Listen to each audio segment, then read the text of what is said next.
Volume 1, by Flavius Josephus,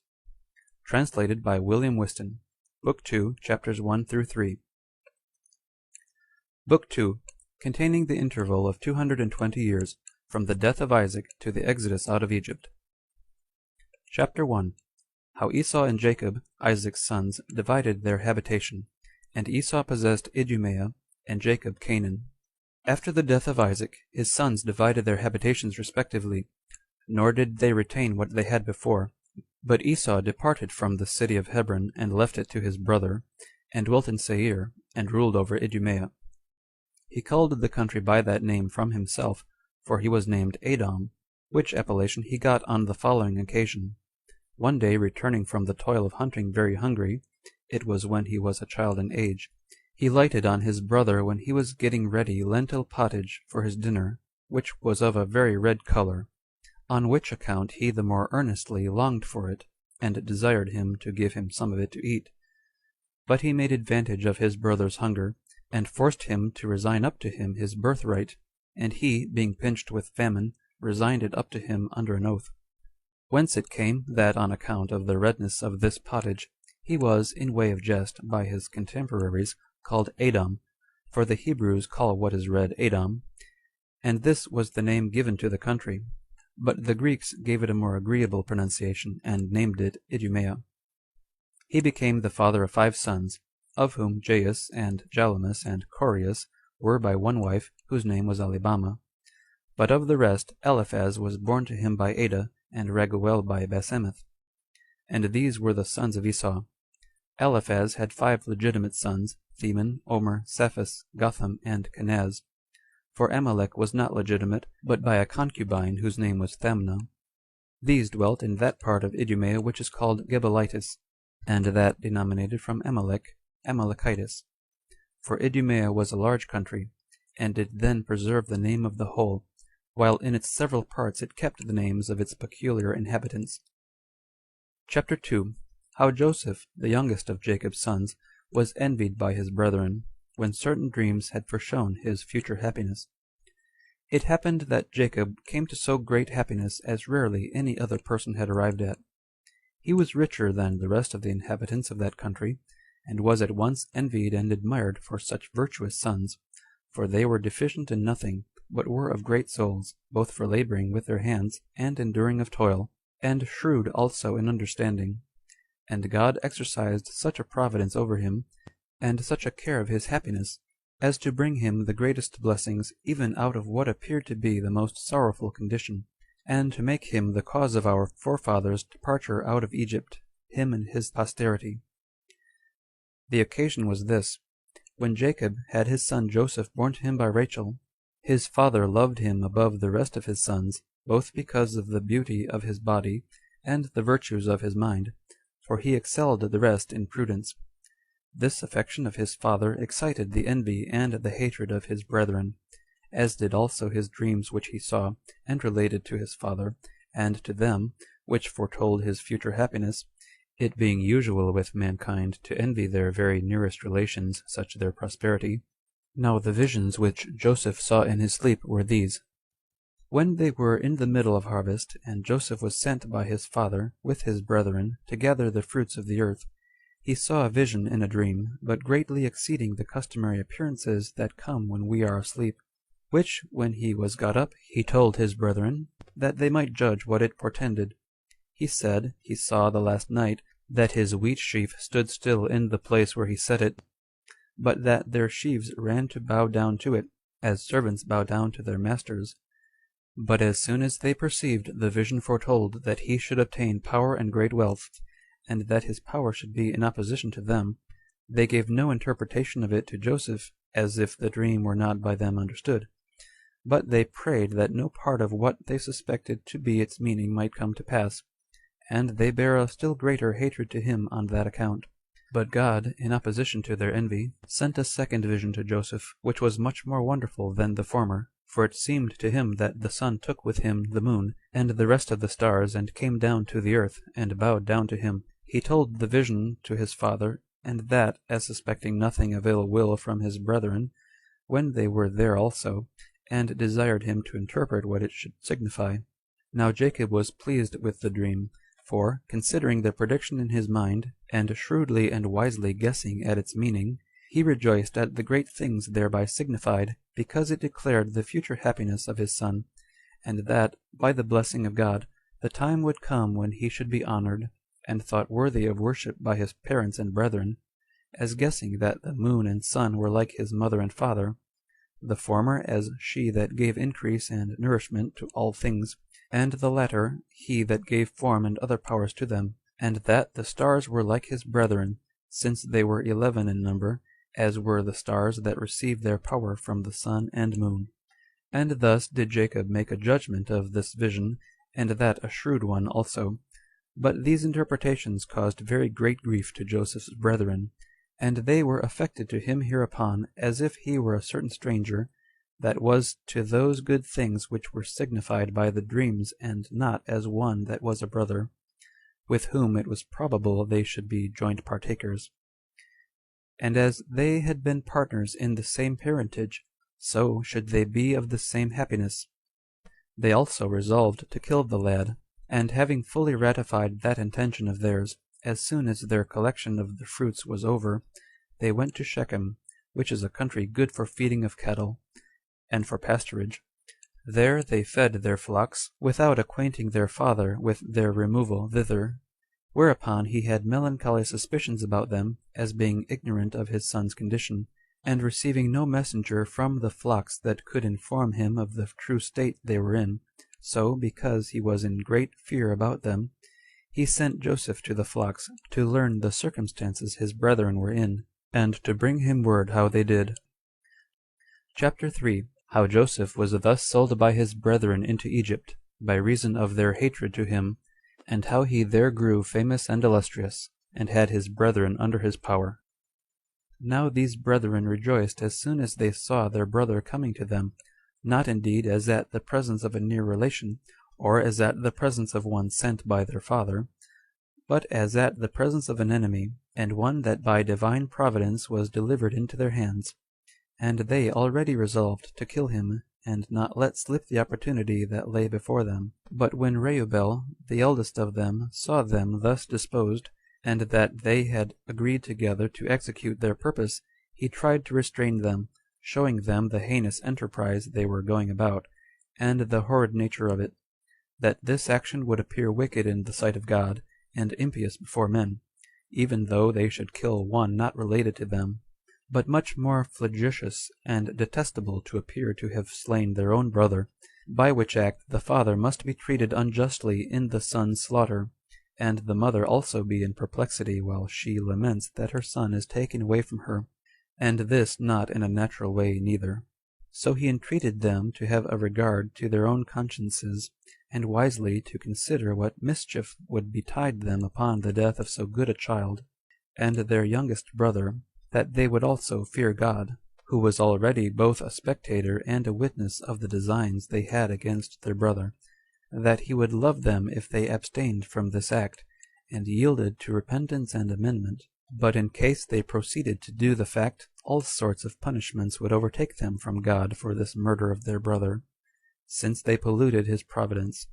which was everywhere present, and which did not overlook what was done, either in deserts or in cities, for wheresoever a man is, there ought he to suppose that God is also. He told them further, that their consciences would be their enemies if they attempted to go through so wicked an enterprise, which they can never avoid, whether it be a good conscience, or whether it be such a one as they will have within them when once they have killed their brother. He also added this besides to what he had before said, that it was not a righteous thing to kill a brother, though he had injured them, that it is a good thing to forget the actions of such near friends, even in things wherein they might seem to have offended, but that they were going to kill Joseph, who had been guilty of nothing that was ill towards them, in whose case the infirmity of his small age should rather procure him mercy, and move them to unite together in the care of his preservation. That the cause of killing him made the act itself much worse, while they determined to take him off out of envy at his future prosperity, an equal share of which they would naturally partake while he enjoyed it, since they were to him not strangers, but the nearest relations, for they might reckon upon what God bestowed upon Joseph as their own, and that it was fit for them to believe that the anger of God would for this cause be more severe upon them, if they slew him who was judged by God to be worthy of that prosperity which was to be hoped for, and while, by murdering him, they made it impossible for God to bestow it upon him. Reubel said these and many other things, and used entreaties to them, and thereby endeavored to divert them from the murder of their brother. But when he saw that his discourse had not mollified them at all, and that they made haste to do the fact, he advised them to alleviate the wickedness they were going about, in the manner of taking Joseph off. For as he had exhorted them first, when they were going to revenge themselves, to be dissuaded from doing it, so, since the sentence for killing their brother had prevailed, he said that they would not, however, be so grossly guilty if they would be persuaded to follow his present advice, which would include what they were so eager about, but was not so very bad, but in the distress they were in, of a lighter nature. He begged of them, therefore, not to kill their brother with their own hands, but to cast him into the pit that was hard by, and so to let him die, by which they would gain so much that they would not defile their own hands with his blood. To this the young men readily agreed. So Reubel took the lad and tied him to a cord, and let him down gently into the pit, for it had no water at all in it, who, when he had done this, went his way to seek for such pasturage as was fit for feeding his flocks. But Judas, being one of Jacob's sons also, seeing some Arabians, of the posterity of Ismael, carrying spices and Syrian wares out of the land of Gilead to the Egyptians, after Reubel was gone, advised his brethren to draw Joseph out of the pit, and sell him to the Arabians, for if he should die among strangers a great way off, they should be freed from this barbarous action. This therefore was resolved on. So they drew Joseph up out of the pit, and sold him to the merchants for 20 pounds. He was now 17 years old. But Reubel, coming in the night time to the pit, resolved to save Joseph, without the privity of his brethren. And when, upon his calling to him, he made no answer, he was afraid that they had destroyed him after he was gone, of which he complained to his brethren. But when they had told him what they had done, Reubel left off his mourning.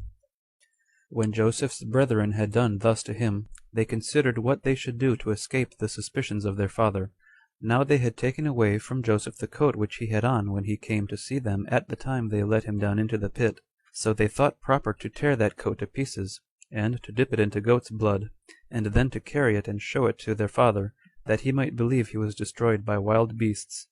And when they had so done, they came to the old man, but this not till what had happened to his son had already come to his knowledge. Then they said that they had not seen Joseph, nor knew what mishap had befallen him, but that they had found his coat bloody and torn to pieces, whence they had a suspicion that he had fallen among wild beasts, and so perished,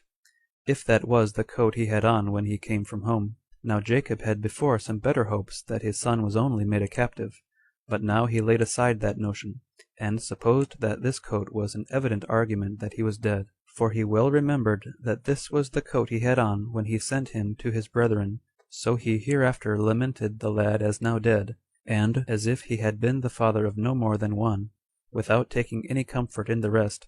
And so he was also affected with his misfortune before he met with Joseph's brethren, when he also conjectured that Joseph was destroyed by wild beasts.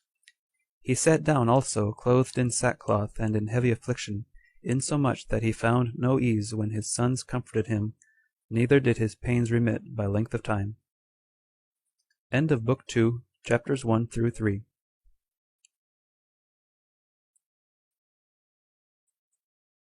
The Antiquities of the Jews, Volume 1, by Flavius Josephus. Translated by William Whiston. Book 2, chapters 4 and 5. Chapter 4.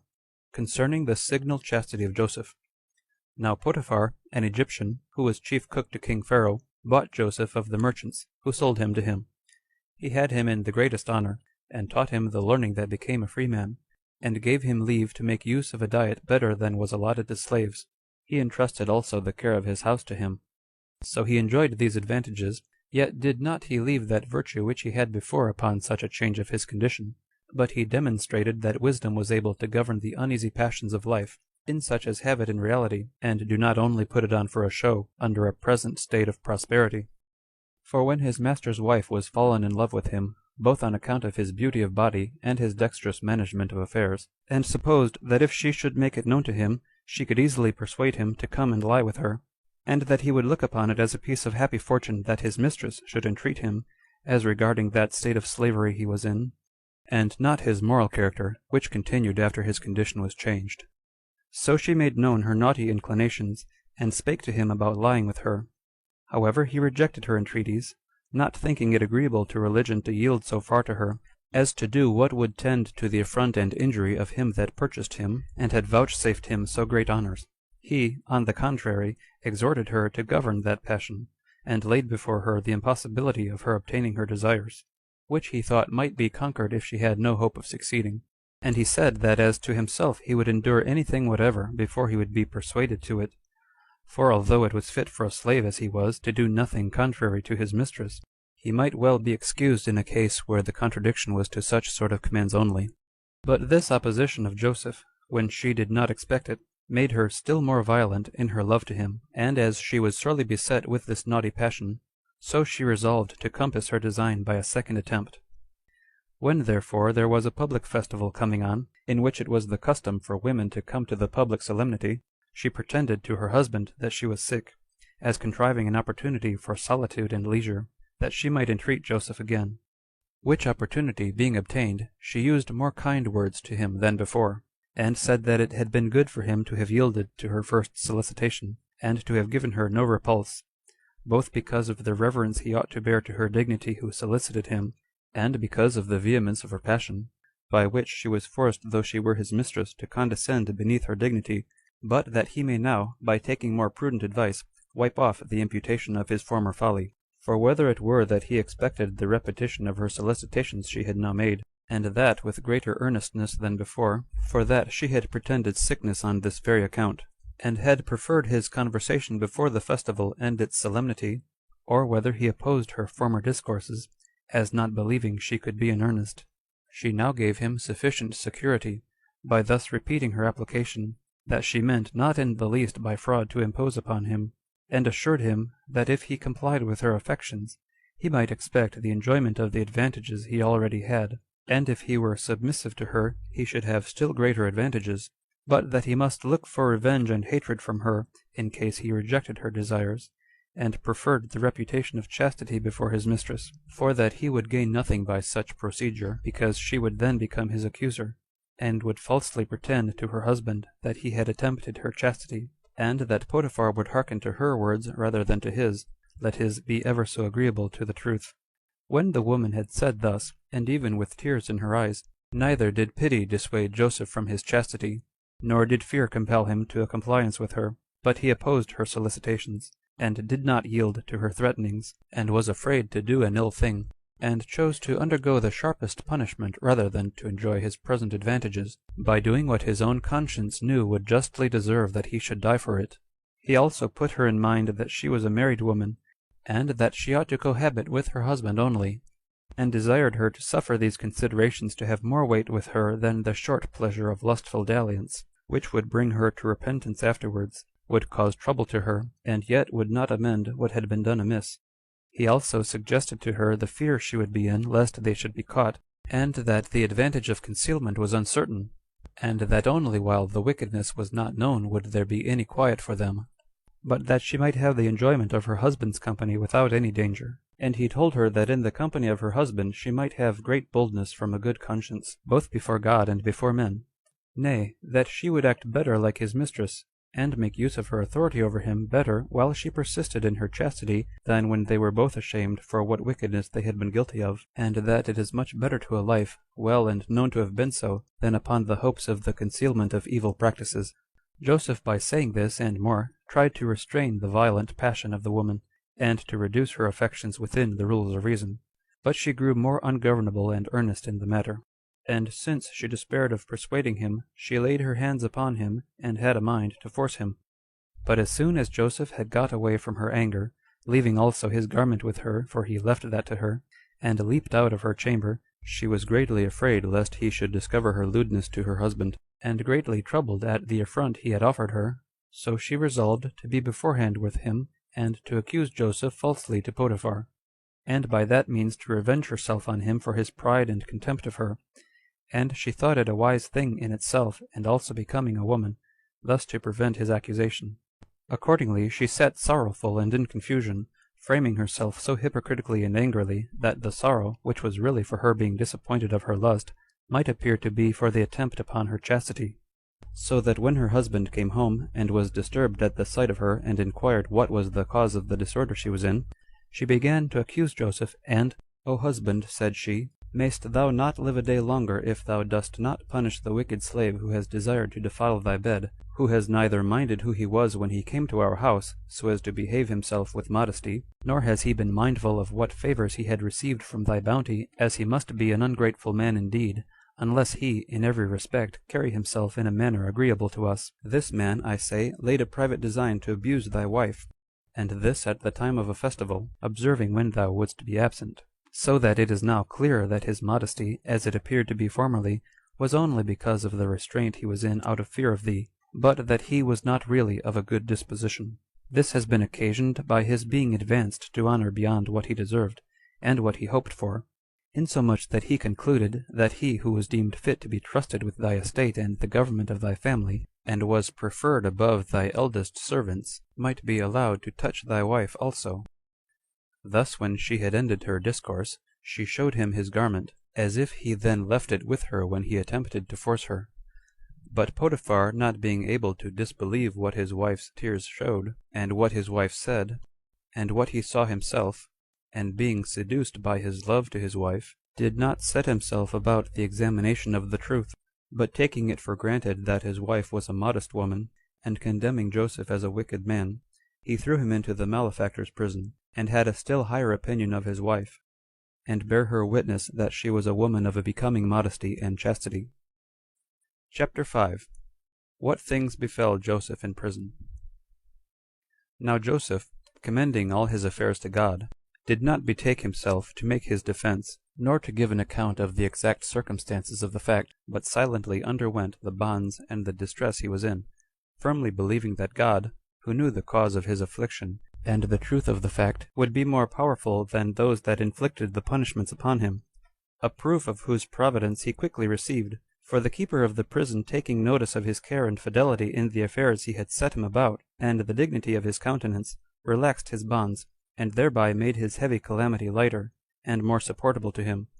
He also permitted him to make use of a diet better than that of the rest of the prisoners. Now, as his fellow prisoners, when their hard labors were over, fell to discoursing one among another, as is usual in such as are equal sufferers, and to inquire one of another what were the occasions of their being condemned to a prison. Among them the king's cupbearer, and one that had been respected by him, was put in bonds, upon the king's anger at him. This man was under the same bonds with Joseph, and grew more familiar with him, and upon his observing that Joseph had a better understanding than the rest had, he told him of a dream he had, and desired he would interpret its meaning, complaining that, besides the afflictions he underwent from the king, God did also add to him trouble from his dreams. He therefore said that in his sleep he saw 3 clusters of grapes hanging upon 3 branches of a vine, large already, and ripe for gathering, and that he squeezed them into a cup which the king held in his hand, and when he had strained the wine, he gave it to the king to drink, and that he received it from him with a pleasant countenance. This, he said, was what he saw, and he desired Joseph, that if he had any portion of understanding in such matters, he would tell him what this vision foretold, who bid him be of good cheer, and expect to be loosed from his bonds in 3 days' time, because the king desired his service, and was about to restore him to it again, for he let him know that God bestows the fruit of the vine upon men for good, which wine is poured out to him, and is the pledge of fidelity and mutual confidence among men, and puts an end to their quarrels, takes away passion and grief out of the minds of them that use it, and makes them cheerful. Thou sayest that thou didst squeeze this wine from 3 clusters of grapes with thine hands, and that the king received it. Know therefore that this vision is for thy good, and foretells a release from thy present distress within the same number of days as the branches had whence thou gatheredst thy grapes in thy sleep. However, remember what prosperity I have foretold thee, when thou hast found it true by experience, And when thou art in authority, do not overlook us in this prison, wherein thou wilt leave us when thou art gone to the place we have foretold. For we are not in prison for any crime, but for the sake of our virtue and sobriety are we condemned to suffer the penalty of malefactors, and because we are not willing to injure him that has thus distressed us, though it were for our own pleasure. The cupbearer, therefore, as was natural to do, rejoiced to hear such an interpretation of his dream, and waited the completion of what had been thus shown him beforehand. But another servant there was of the king, who had been chief baker, and was now in prison with the cupbearer. He also was in good hope upon Joseph's interpretation of the other's vision, for he had seen a dream also. So he desired that Joseph would tell him what the visions he had seen the night before might mean. They were these that follow. Methought, says he, I carried 3 baskets upon my head. 2 were full of loaves, and the third full of sweetmeats and other eatables, such as are prepared for kings. But that the fowls came flying, and eat them all up, and had no regard to my attempt to drive them away. And he expected a prediction like to that of the cupbearer. But Joseph, considering and reasoning about the dream, said to him, that he would willingly be an interpreter of good events to him, and not of such as his dream denounced to him. But he told him that he had only 3 days in all to live, for that the 3 baskets signify that on the 3rd day he should be crucified, and devoured by fowls, while he was not able to help himself. Now both these dreams had the same several events that Joseph foretold they should have, and this to both the parties. For on the 3rd day before mentioned, when the king solemnized his birthday, he crucified the chief baker, but set the butler free from his bonds, and restored him to his former ministration. But God freed Joseph from his confinement, after he had endured his bonds 2 years, and had received no assistance from the cupbearer, who did not remember what he had said to him formerly. And God contrived this method of deliverance for him. Pharaoh the king had seen in his sleep the same evening 2 visions, and after them had the interpretations of them both given him. He had forgotten the latter, but retained the dreams themselves. Being therefore troubled at what he had seen, for it seemed to him to be all of a melancholy nature, the next day he called together the wisest men among the Egyptians, desiring to learn from them the interpretation of his dreams. But when they hesitated about them, the king was so much the more disturbed. And now it was that the memory of Joseph and his skill in dreams came into the mind of the king's cupbearer when he saw the confusion that Pharaoh was in. So he came and mentioned Joseph to him, as also the vision he had seen in prison,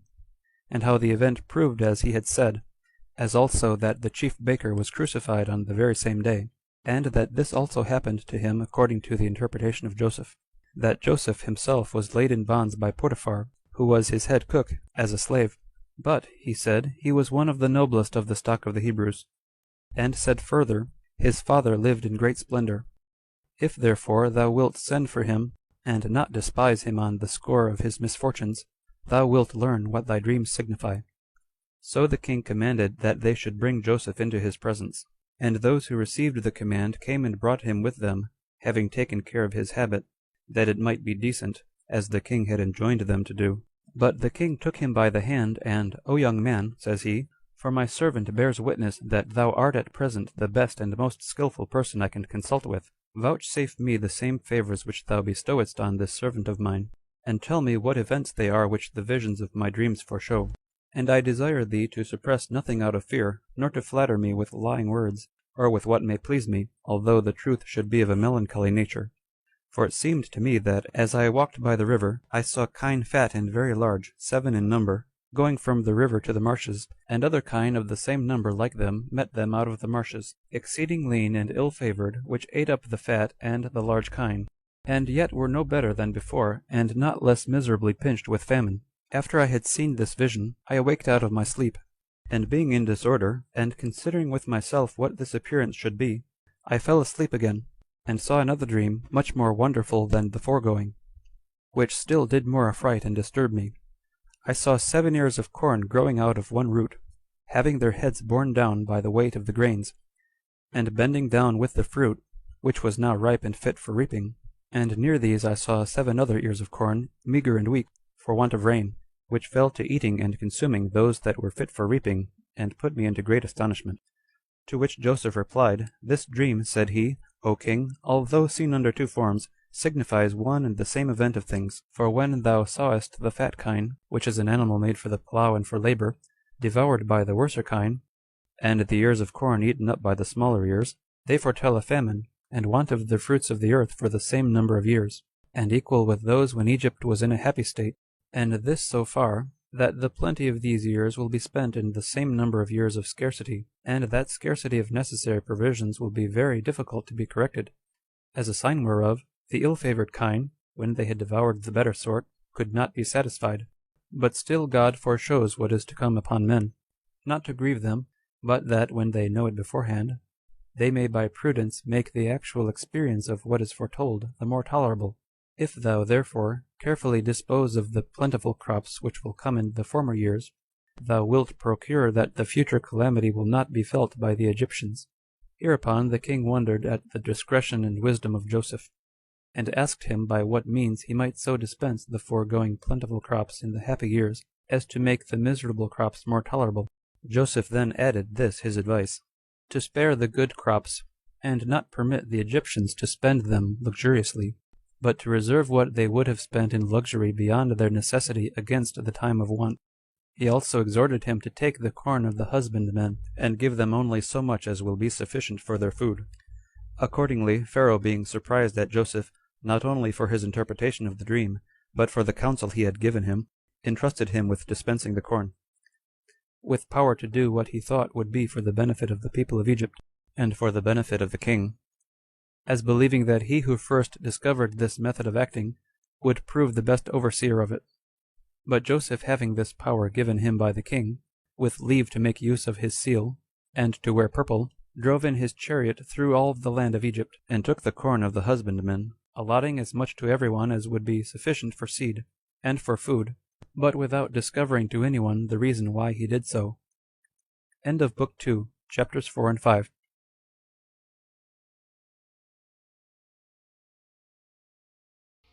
The Antiquities of the Jews, Volume 1, by Flavius Josephus, translated by William Whiston. Book 2, Chapter 6. Chapter 6. How Joseph, when he was become famous in Egypt, had his brethren in subjection. Joseph was now grown up to 30 years of age, and enjoyed great honors from the king, who called him Sothom Phanek, out of regard to his prodigious degree of wisdom, for that name denotes the revealer of secrets. He also married a wife of very high quality, for he married the daughter of Petaphrese, one of the priests of Heliopolis. She was a virgin, and her name was Asenath. By her he had children before the scarcity came on, Manasseh the elder, which signifies forgetful, because his present happiness made him forget his former misfortunes, and Ephraim the younger, which signifies restored, because he was restored to the freedom of his forefathers. Now after Egypt had happily passed over 7 years, according to Joseph's interpretation of the dreams, the famine came upon them in the 8th year. And because this misfortune fell upon them when they had no sense of it beforehand, they were all sorely afflicted by it, and came running to the king's gates. And he called upon Joseph, who sold the corn to them, being become confessedly a savior to the whole multitude of the Egyptians. Nor did he open this market of corn for the people of that country only, but strangers had liberty to buy also, Joseph being willing that all men, who are naturally akin to one another, should have assistance from those that lived in happiness. Now Jacob also, when he understood that foreigners might come, sent all his sons into Egypt to buy corn, for the land of Canaan was grievously afflicted with the famine, and this great misery touched the whole continent. He only retained Benjamin, who was born to him by Rachel, and was of the same mother with Joseph. These sons of Jacob then came into Egypt, and applied themselves to Joseph, wanting to buy corn; for nothing of this kind was done without his approbation, since even then only was the honor that was paid to the king himself advantageous to the persons that paid it, when they took care to honor Joseph also. Now when he well knew his brethren, they thought nothing of him; for he was but a youth when he left them, and was now come to an age so much greater, that the lineaments of his face were changed, and he was not known by them. Besides this, the greatness of his dignity wherein he appeared suffered them not so much as to suspect it was he. He now made trial what sentiments they had about affairs of the greatest consequence, for he refused to sell them corn, and said they were come as spies of the king's affairs, and that they came from several countries, and joined themselves together, and pretended that they were of kin, it not being possible that a private man should breed up so many sons, and those of so great beauty of countenance as they were, such an education of so many children being not easily obtained by kings themselves. Now this he did in order to discover what concerned his father, and what happened to him after his own departure from him, and as desiring to know what was become of Benjamin his brother; for he was afraid that they had ventured on the like wicked enterprise against him that they had done to himself, and had taken him off also. Now these brethren of his were under distraction and terror, and thought that very great danger hung over them; yet not at all reflecting upon their brother Joseph, and standing firm under the accusations laid against them, they made their defense by Reubel, the eldest of them, who now became their spokesman. "We came not hither," said he, "with any unjust design, nor in order to bring any harm to the king's affairs. We only want to be preserved, as supposing your humanity might be a refuge for us from the miseries which our country labors under, we having heard that you propose to sell corn, not only to your own countrymen, but to strangers also, and that you determined to allow that corn, in order to preserve all that want it. But that we are brethren, and of the same common blood, the peculiar lineaments of our faces, and those not so much different from one another, plainly show. Our father's name is Jacob, an Hebrew man, who had 12 of us for his sons by 4 wives; which 12 of us, while we were all alive, were a happy family; but when one of our brethren, whose name was Joseph, died, our affairs changed for the worse, for our father could not forbear to make a long lamentation for him, and we were in affliction, both by the calamity of the death of our brother, and the miserable state of our aged father. We are now, therefore, come to buy corn, having entrusted the care of our father, and the provision for our family, to Benjamin, our youngest brother; and if thou sendest to our house, thou mayest learn whether we are guilty of the least falsehood in what we say." And thus did Reubel endeavor to persuade Joseph to have a better opinion of them. But when he had learned from them that Jacob was alive, and that his brother was not destroyed by them, he for the present put them in prison, as intending to examine more into their affairs when he should be at leisure. But on the 3rd day he brought them out, and said to them, "Since you constantly affirm that you are not come to do any harm to the king's affairs, that you are brethren, and the sons of the father whom you named, you will satisfy me of the truth of what you say, if you leave one of your company with me, who shall suffer no injury here; and if, when ye have carried corn to your father, you will come to me again, and bring your brother, whom you say you left there, along with you, for this shall be by me esteemed an assurance of the truth of what you have told me." Hereupon they were in greater grief than before. They wept, and perpetually deplored one among another the calamity of Joseph, and said, "They were fallen into this misery as a punishment inflicted by God for what evil contrivances they had against him." And Reubel was large in his reproaches of them for their too late repentance, whence no profit arose to Joseph; and earnestly exhorted them to bear with patience whatever they suffered, since it was done by God in way of punishment, on his account. Thus they spake to one another, not imagining that Joseph understood their language. A general sadness also seized on them at Reubel's words, and a repentance for what they had done; and they condemned the wickedness they had perpetrated, for which they judged they were justly punished by God. Now when Joseph saw that they were in this distress, he was so affected at it that he fell into tears, and not being willing that they should take notice of him, he retired; and after a while came to them again, and taking Simeon in order to his being a pledge for his brethren's return, he bid them take the corn they had bought, and go their way. He also commanded his steward privily to put the money which they had brought with them for the purchase of corn into their sacks, and to dismiss them therewith; who did what he was commanded to do. Now when Jacob's sons were come into the land of Canaan, they told their father what had happened to them in Egypt, and that they were taken to have come thither as spies upon the king, and how they had said they were brethren, and had left their 11th brother with their father, but were not believed; and how they had left Simeon with the governor, until Benjamin should go thither, and be a testimonial of the truth of what they had said. And they begged of their father to fear nothing, but to send the lad along with them. But Jacob was not pleased with any thing his sons had done; and he took the detention of Simeon heinously, and thence thought it a foolish thing to give up Benjamin also. Neither did he yield to Reuben's persuasion, though he begged it of him, and gave leave that the grandfather might, in way of requital, kill his own sons, in case any harm come to Benjamin in the journey. So they were distressed, and knew not what to do. Nay, there was another accident that still disturbed them more, the money that was found hidden in their sacks of corn. Yet when the corn they had brought failed them, and when the famine still afflicted them, and necessity forced them, Jacob did not still resolve to put Benjamin with his brethren, although there was no returning into Egypt unless they came with what they had promised. Now the misery growing every day worse, and his sons begging it of him, he had no other course to take in his present circumstances. And Judas, who was of a bold temper on other occasions, spake his mind very freely to him, that it did not become him to be afraid on account of his son, nor to suspect the worst as he did, for nothing could be done to his son but by the appointment of God, which must also for certain come to pass, though he were at home with him;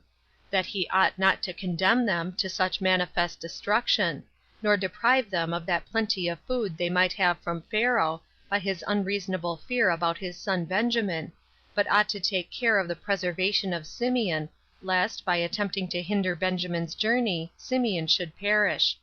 He exhorted him to trust God for him, and said he would either bring his son back to him safe, or together with his lose his own life. So that Jacob was at length persuaded, and delivered Benjamin to them, with the price of the corn doubled. He also sent presents to Joseph of the fruits of the land of Canaan, balsam and rosin, as also turpentine and honey. Now their father shed many tears at the departure of his sons, as well as themselves. His concern was, that he might receive them back again safe after their journey; and their concern was, that they might find their father well, and no way afflicted with grief for them. And this lamentation lasted a whole day; so that the old man was at last tired with grief, and stayed behind; but they went on their way for Egypt, endeavoring to mitigate their grief for their present misfortunes, with the hopes of better success hereafter. As soon as they came into Egypt, they were brought down to Joseph; but here no small fear disturbed them, lest they should be accused about the price of the corn, as if they had cheated Joseph. They then made a long apology to Joseph's steward, and told him that when they came home they found the money in their sacks, and that they had now brought it along with them. He said he did not know what they meant; so they were delivered from that fear. And when he had loosed Simeon, and put him into a handsome habit, he suffered him to be with his brethren; at which time Joseph came from his attendance on the king. So they offered him their presents, and upon his putting the question to them about their father, they answered that they found him well. He also, upon his discovery that Benjamin was alive, asked whether this was their younger brother, for he had seen him; whereupon they said he was. He replied, that the God over all was his protector. But when his affection to him made him shed tears, he retired, desiring he might not be seen in that plight by his brethren. Then Joseph took them to supper, and they were set down in the same order as they used to sit at their father's table; and although Joseph treated them all kindly, yet did he send a mess to Benjamin that was double to what the rest of the guests had for their shares. Now when after supper they had composed themselves to sleep, Joseph commanded his steward both to give them their measures of corn, and to hide its price again in their sacks, and that withal they should put into Benjamin's sack the golden cup, out of which he loved himself to drink; which things he did, in order to make trial of his brethren, whether they would stand by Benjamin when he should be accused of having stolen the cup, and should appear to be in danger; or whether they would leave him, and, depending on their own innocency, go to their father without him. When the servant had done as he was bidden, The sons of Jacob, knowing nothing of all this, went their way, and took Simeon along with them, and had a double cause of joy, both because they had received him again, and because they took back Benjamin to their father, as they had promised. But presently a troop of horsemen encompassed them, and brought with them Joseph's servant, who had put the cup into Benjamin's sack. Upon which unexpected attack of the horsemen they were much disturbed, and asked what the reason was that they came thus upon men, who a little before had been by their lord thought worthy of an honorable and hospitable reception? They replied, by calling them wicked wretches, who had forgot that very hospitable and kind treatment which Joseph had given them, and did not scruple to be injurious to him, and to carry off that cup, out of which he had, in so friendly a manner, drank to them, and not regarding their friendship with Joseph, no more than the danger they should be in if they were taken, in comparison of the unjust gain. Hereupon he threatened that they should be punished; for though they had escaped the knowledge of him who was but a servant, yet had they not escaped the knowledge of God, nor had gone off with what they had stolen, and, after all, asked why we come upon them, as if they knew nothing of the matter. And he told them that they should immediately know it by their punishment. This and more of the same nature did the servant say, in way of reproach to them. But they being wholly ignorant of anything here that concerned them, laughed at what he said, and wondered at the abusive language which the servant gave them, when he was so hardy as to accuse those who did not before so much as retain the price of their corn, which was found in their sacks, but brought it again, though nobody else knew of any such thing. So far were they from offering any injury to Joseph voluntarily. But still, supposing that a search would be a more sure justification of themselves than their own denial of the fact, they bid him search them, and that if any of them had been guilty of the theft, to punish them all; for, being in no way conscious to themselves of any crime, they spake with assurance, and, as they thought, without any danger to themselves also.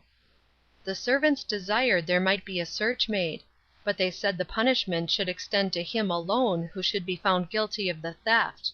So they made the search, and, having searched all the rest, they came last of all to Benjamin, as knowing it was Benjamin's sack in which they had hidden the cup, they having indeed searched the rest only for a show of accuracy. So the rest were out of fear for themselves, and were now only concerned about Benjamin, but were still well assured that he would also be found innocent; and they reproached those that came after them for their hindering them, while they might, in the meanwhile, have gotten a good way on their journey. But as soon as they had searched Benjamin's sack, they found the cup and took it from him; and all was changed into mourning and lamentation. They rent their garments, and wept for the punishment which their brother was to undergo for his theft, and for the delusion they had put on their father, when they promised they would bring Benjamin safe to him. What added to their misery was, that this melancholy accident came unfortunately at a time when they thought they had gotten off clear. But they confessed that this misfortune of their brother, as well as the grief of their father for him, was owing to themselves, since it was they that forced their father to send him with them, when he was averse to it. The horsemen therefore took Benjamin and brought him to Joseph, his brethren also following him, who, when he saw him in custody, and them in the habit of mourners, said, How came you, vile wretches as you are, to have such a strange notion of my kindness to you, and of God's providence, as impudently to do thus to your benefactor, who in such a hospitable manner had entertained you? Whereupon they gave up themselves to be punished, in order to save Benjamin; and called to mind what a wicked enterprise they had been guilty of against Joseph. They also pronounced him more happy than themselves, if he were dead, in being freed from the miseries of this life; and if he were alive, that he enjoyed the pleasure of seeing God's vengeance upon them. They said further, that they were the plague of their father, since they should now add to his former affliction for Joseph this other affliction for Benjamin. Rubel also was large in cutting them upon this occasion. But Joseph dismissed them, for he said they had been guilty of no offense, and that he would content himself with the lad's punishment; for he said it was not a fit thing to let him go free, for the sake of those who had not offended; nor was it a fit thing to punish them together with him who had been guilty of stealing.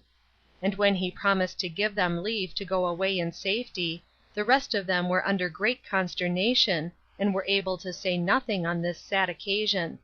But Judas, who had persuaded their father to send the lad from him, being otherwise also a very bold and active man, determined to hazard himself for the preservation of his brother.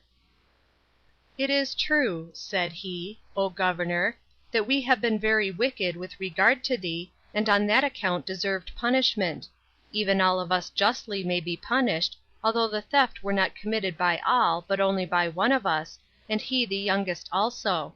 But yet there remains some hope for us, who otherwise must be under despair on his account, and this from thy goodness, which promises us a deliverance out of our present danger. And now I beg thou wilt not look at us, or that great crime which we have been guilty of, but at thy own excellent nature, and take advice of thine own virtue, instead of that wrath thou hast against us; which passion those that otherwise are of lower character indulge, as they do their strength, and that not only on great, but also on very trifling occasions. Overcome, sir, that passion, and be not subdued by it, nor suffer it to slay those that do not otherwise presume upon their own safety, but are desirous to accept of it from thee.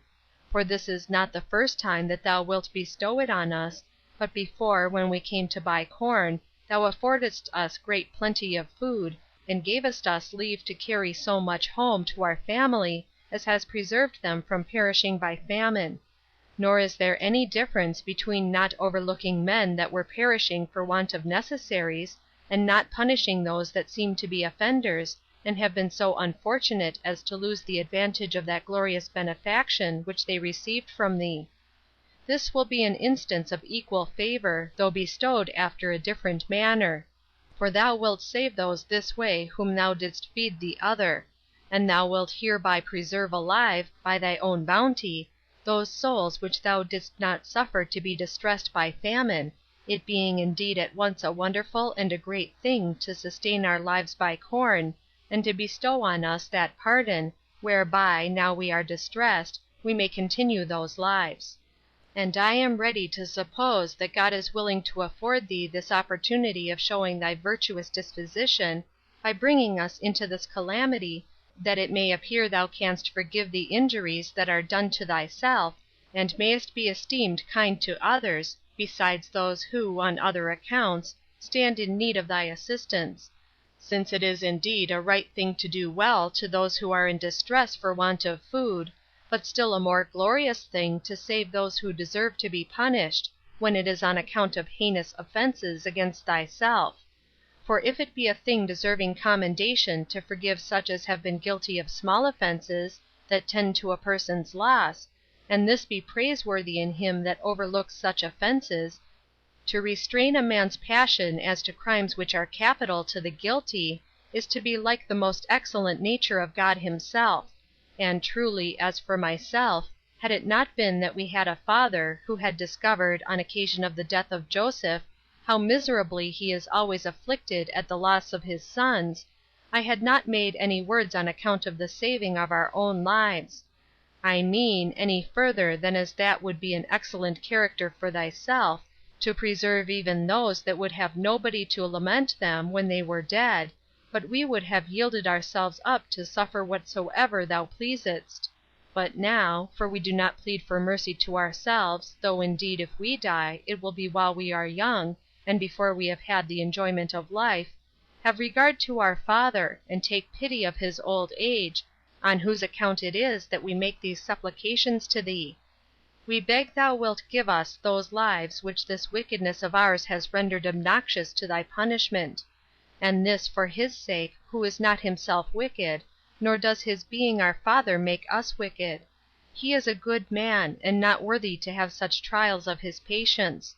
and now we are absent, he is afflicted with care for us; but if he hear of our deaths, and what was the cause of it, he will on that account die an immature death; and the reproachful manner of our ruin will hasten his end, and will directly kill him; nay, will bring him to a miserable death, while he will make haste to rid himself out of the world, and bring himself to a state of insensibility before the sad story of our end come abroad into the rest of the world. Consider these things in this manner, although our wickedness does now provoke thee with a just desire of punishing that wickedness, and forgive it for our father's sake, and let thy commiseration of him weigh more with thee than our wickedness. Have regard to the old age of our father, who, if we perish, will be very lonely while he lives, and will soon die himself also. Grant this boon to the name of fathers, for thereby thou wilt honor him that begat thee, and will grant it to thyself also, who enjoyest already that denomination. Thou wilt then by that denomination be preserved of God the Father of all; by showing a pious regard to which, in the case of our father, thou wilt appear to honor him who is styled by the same name. I mean, if thou wilt have this pity on our father, upon this consideration, how miserable he will be if he be deprived of his sons. It is thy part therefore to bestow on us what God has given us, when it is in thy power to take it away, and so to resemble him entirely in charity; for it is good to use that power, which can either give or take away, on the merciful side; and when it is in thy power to destroy, to forget that thou ever hadst that power, and to look on thyself as only allowed power for preservation; and that the more any one extends this power, the greater reputation does he gain to himself. Now, by forgiving our brother what he has unhappily committed, thou wilt preserve us all; for we cannot think of living if he be put to death, since we dare not show ourselves alive to our father without our brother, but here must we partake of one and the same catastrophe of his life. And so far we beg of thee, O governor, that if thou condemnest our brother to die, thou wilt punish us together with him, as partners of his crime; for we shall not think it reasonable to be reserved to kill ourselves for grief of our brother's death, but so to die rather as equally guilty with him of this crime. I will only leave with thee this one consideration, and then will say no more, that is, that our brother committed this fault when he was young, and not yet of confirmed wisdom in his conduct; and that men naturally forgive such young persons. I end here, without adding what more I have to say, that in case thou condemnest us, that omission may be supposed to have hurt us, and permitted thee to take the severer side; but in case thou settest us free, that this may be ascribed to thy own goodness, of which thou art inwardly conscious, that thou freest us from condemnation; and that not by barely preserving us, but by granting us such a favor as will make us appear more righteous than we really are, and by representing to thyself more motives for our deliverance than we are able to produce ourselves. If, therefore, thou resolvest to slay him, I desire thou wilt slay me in his stead, and send him back to his father; or if thou pleasest to retain him with thee as a slave, I am fitter to labor for thy advantage in that capacity, and, as thou seest, am better prepared for either of these sufferings. So Judas, being very willing to undergo any thing whatever for the deliverance of his brother, cast himself down at Joseph's feet, and earnestly labored to assuage and pacify his anger. All his brethren also fell down before him, weeping and delivering themselves up to destruction for the preservation of the life of Benjamin. But Joseph, as overcome now with his affections, and no longer able to personate an angry man, commanded all that were present to depart, that he might make himself known to his brethren when they were alone; and when the rest were gone out, he made himself known to his brethren; and said, I commend you for your virtue, and your kindness to our brother. I find you better men than I could have expected from what you contrived about me. Indeed, I did all this to try your love to your brother; so I believe you were not wicked by nature in what you did in my case, but that all has happened according to God's will, who has thereby procured our enjoyment of what good things we have, and, if he continue in a favorable disposition, of what we hope for hereafter. Since, therefore, I know that our father is safe and well, beyond expectation, and I see you so well disposed to your brother, I will no longer remember what guilt you seem to have had about me, but will leave off to hate you for that your wickedness. and do rather return you my thanks, that you have concurred with the intentions of God to bring things to their present state. I would have you also rather to forget the same, since that imprudence of yours is come to such a happy conclusion, than to be uneasy, and blush at those your offenses. Do not, therefore, let your evil intentions when you condemned me, and that bitter remorse which might follow, be a grief to you now, because those intentions were frustrated. Go therefore your way, rejoicing in what has happened by the divine providence, and inform your father of it, lest he should be spent with cares for you, and deprive me of the most agreeable part of my felicity. I mean, lest he should die before he comes into my sight, and enjoys the good things that we now have. Bring therefore with you our father, and your wives and children, and all your kindred, and remove your habitations hither. For it is not proper that the persons dearest to me should live remote from me, now my affairs are so prosperous, especially when they must endure 5 more years of famine. When Joseph had said this, he embraced his brethren, who were in tears and sorrow; but the generous kindness of their brother seemed to leave among them no room for fear, lest they should be punished on account of what they had consulted and acted against him; and they were then feasting. Now the king, as soon as he heard that Joseph's brethren were come to him, was exceeding glad of it, as if it had been a part of his own good fortune, and gave them wagons full of corn and gold and silver, to be conveyed to his father. Now when they had received more of their brother, part to be carried to their father, and part as free gifts to every one of themselves, Benjamin having still more than the rest, they departed. End of Book 2, Chapter 6.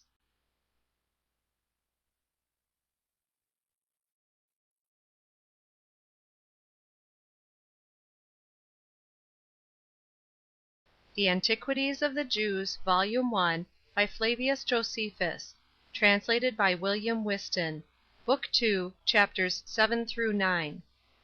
Chapter 7. The removal of Joseph's father with all his family to him on account of the famine.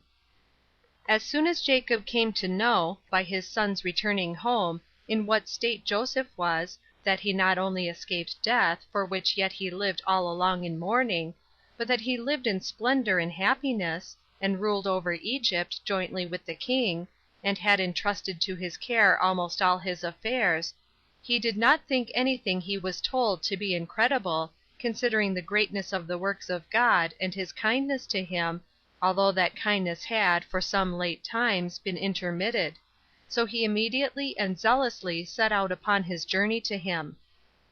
When he came to the well of the oath, Beersheba, he offered sacrifice to God, and being afraid that the happiness there was in Egypt might tempt his posterity to fall in love with it and settle in it, and no more think of removing into the land of Canaan and possessing it as God had promised them, as also being afraid, lest, if this descent into Egypt were made without the will of God, his family might be destroyed there, out of fear withal, lest he should depart this life before he came to the sight of Joseph, he fell asleep, revolving these doubts in his mind. But God stood by him, and called him twice by his name; and when he asked who he was, God said, "No, sure, it is not just that thou, Jacob, shouldst be unacquainted with that God who has been ever a protector and a helper to thy forefathers, and after them to thyself; for when thy father would have deprived thee of the dominion, I gave it thee. And by my kindness it was that, when thou wast sent into Mesopotamia all alone, thou obtainedst good wives, and returnedst with many children and much wealth.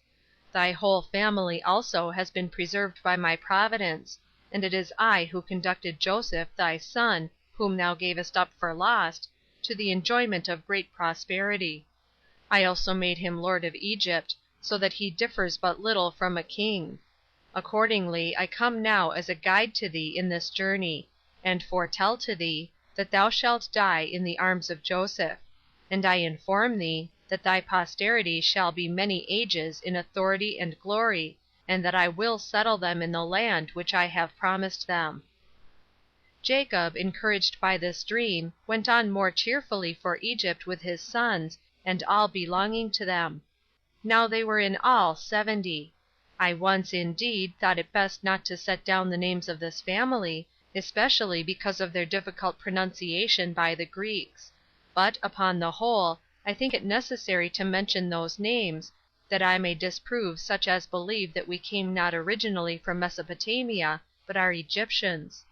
Now Jacob had 12 sons; of these Joseph was come thither before. We will therefore set down the names of Joseph's children and grandchildren. Reuben had 4 sons, Enoch, Phalu, Assaron, Charmi. Simeon had 6, Jamuel, Jamin, Avod, Jachin, Soar, Saul. Levi had 3 sons, Gershom, Keath, Merari. Judas had 3 sons, Sala, Phares, Zerah; and by Phares 2 grandchildren, Esrom and Amar. Issachar had 4 sons, Thola, Phua, Jasob, Samaron. Zabulon had with him 3 sons, Sarad, Helon, Jalel. So far is the posterity of Leah, with whom went her daughter Dinah. These are 33. Rachel had 2 sons, the one of whom Joseph had 2 sons also, Manasses and Ephraim. The other, Benjamin, had 10 sons, Bolau, Bachar, Asabel, Geras, Naaman, Jess, Ros, Momphis, Ophis, Arad. These 14 added to the 33 before enumerated, amount to the number 47. And this was the legitimate posterity of Jacob. He had besides by Bilhah, the handmaid of Rachel, Dan and Naphtali, which last had 4 sons that followed him, Jesel, Guni, Isarai, and Selim. Dan had an only begotten son, Usi. If these be added to those before mentioned, they complete the number 54. Gad and Aser were the sons of Zilpha, who was the handmaid of Leah. These had with them, Gad 7, Saphaniah, August, Sunis, Azabon, Aaron, Aracht, Ariel. Aser had a daughter, Sarah, and 6 male children, whose names were Jomne, Isus, Isawi, Baris, Abar, and Melchiel. If we add these, which are 16, to the 54, the forementioned number 70 is completed, Jacob not being himself included in that number. When Joseph understood that his father was coming, for Judas his brother was come before him, and informed him of his approach, he went out to meet him, and they met together at Hierapolis. But Jacob almost fainted away at this unexpected and great joy. However, Joseph revived him, being yet not himself able to contain from being affected in the same manner at the pleasure he now had; yet he was not wholly overcome with his passion, as his father was. After this, he desired Jacob to travel on slowly; but he himself took 5 of his brethren with him, and made haste to the king, to tell him that Jacob and his family were come; which was a joyful hearing to him.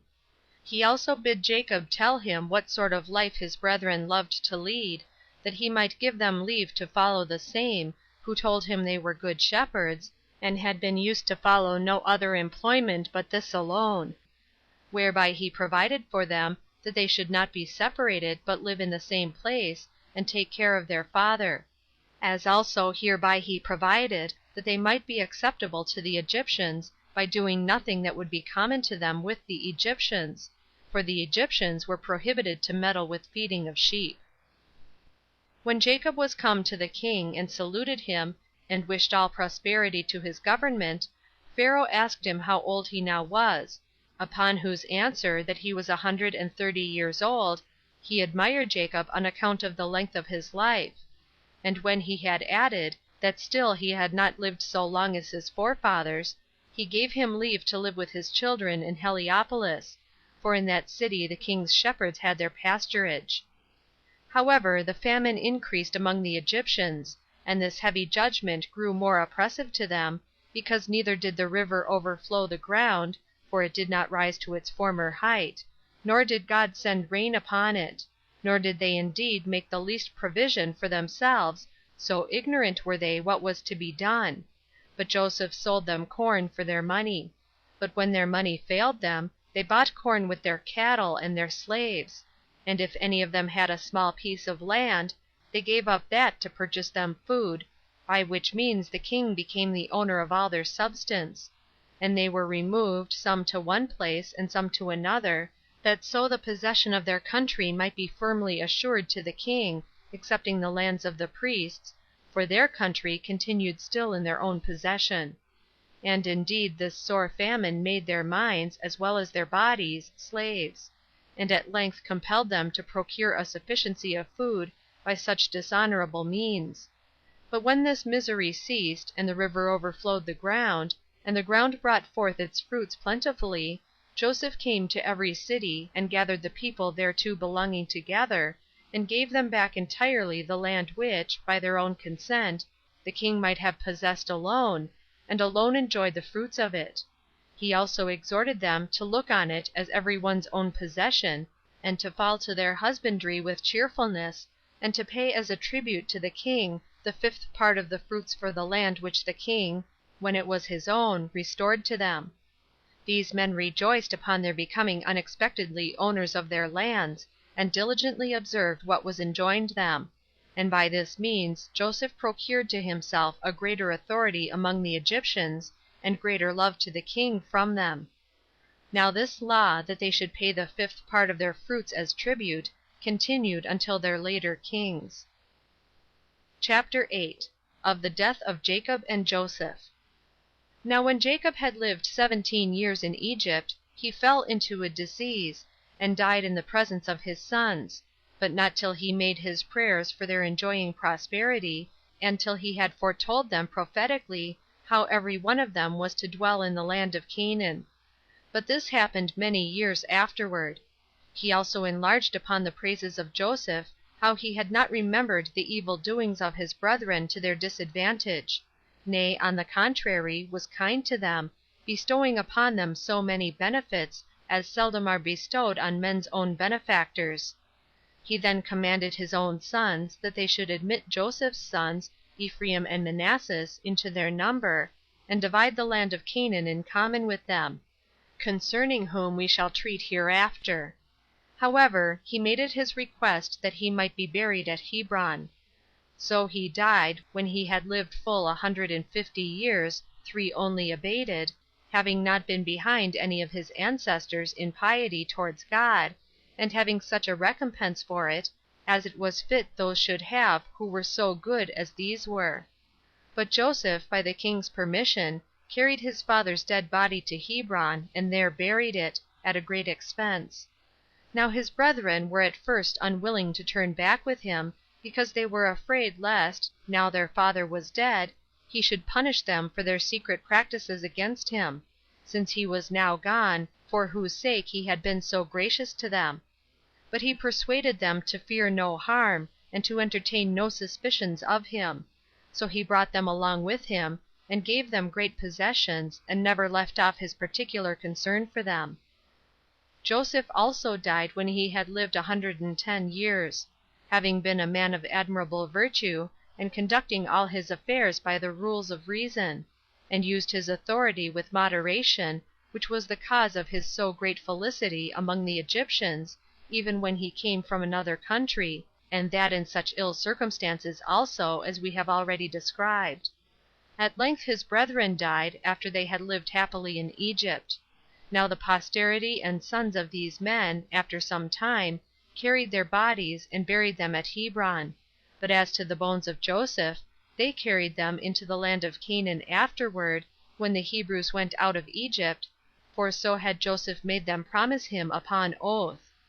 But what became of every one of these men, and by what toils they got the possession of the land of Canaan, shall be shown hereafter, when I have first explained upon what account it was that they left Egypt. CHAPTER 9. Concerning the afflictions that befell the Hebrews in Egypt during 400 years. Now it happened that the Egyptians grew delicate and lazy, as to painstaking, and gave themselves up to other pleasures, and in particular to the love of gain. They also became very ill affected towards the Hebrews, as touched with envy at their prosperity; for when they saw how the nation of the Israelites flourished, and were become eminent already in plenty of wealth, which they had acquired by their virtue and natural love of labor, they thought their increase was to their own detriment; and, having, in length of time, forgotten the benefits they had received from Joseph, particularly the crown being now come into another family, they became very abusive to the Israelites, and contrived many ways of afflicting them; for they enjoined them to cut a great number of channels for the river, and to build walls for their cities and ramparts, that they might restrain the river, and hinder its waters from stagnating, upon its running over its own banks. They set them also to build pyramids, and by all this wore them out; and forced them to learn all sorts of mechanical arts, and to accustom themselves to hard labor. And 400 years did they spend under these afflictions; for they strove one against the other which should get the mastery, the Egyptians desiring to destroy the Israelites by these labors, and the Israelites desiring to hold out to the end under them. While the affairs of the Hebrews were in this condition, there was this occasion offered itself to the Egyptians, which made them more solicitous for the extinction of our nation.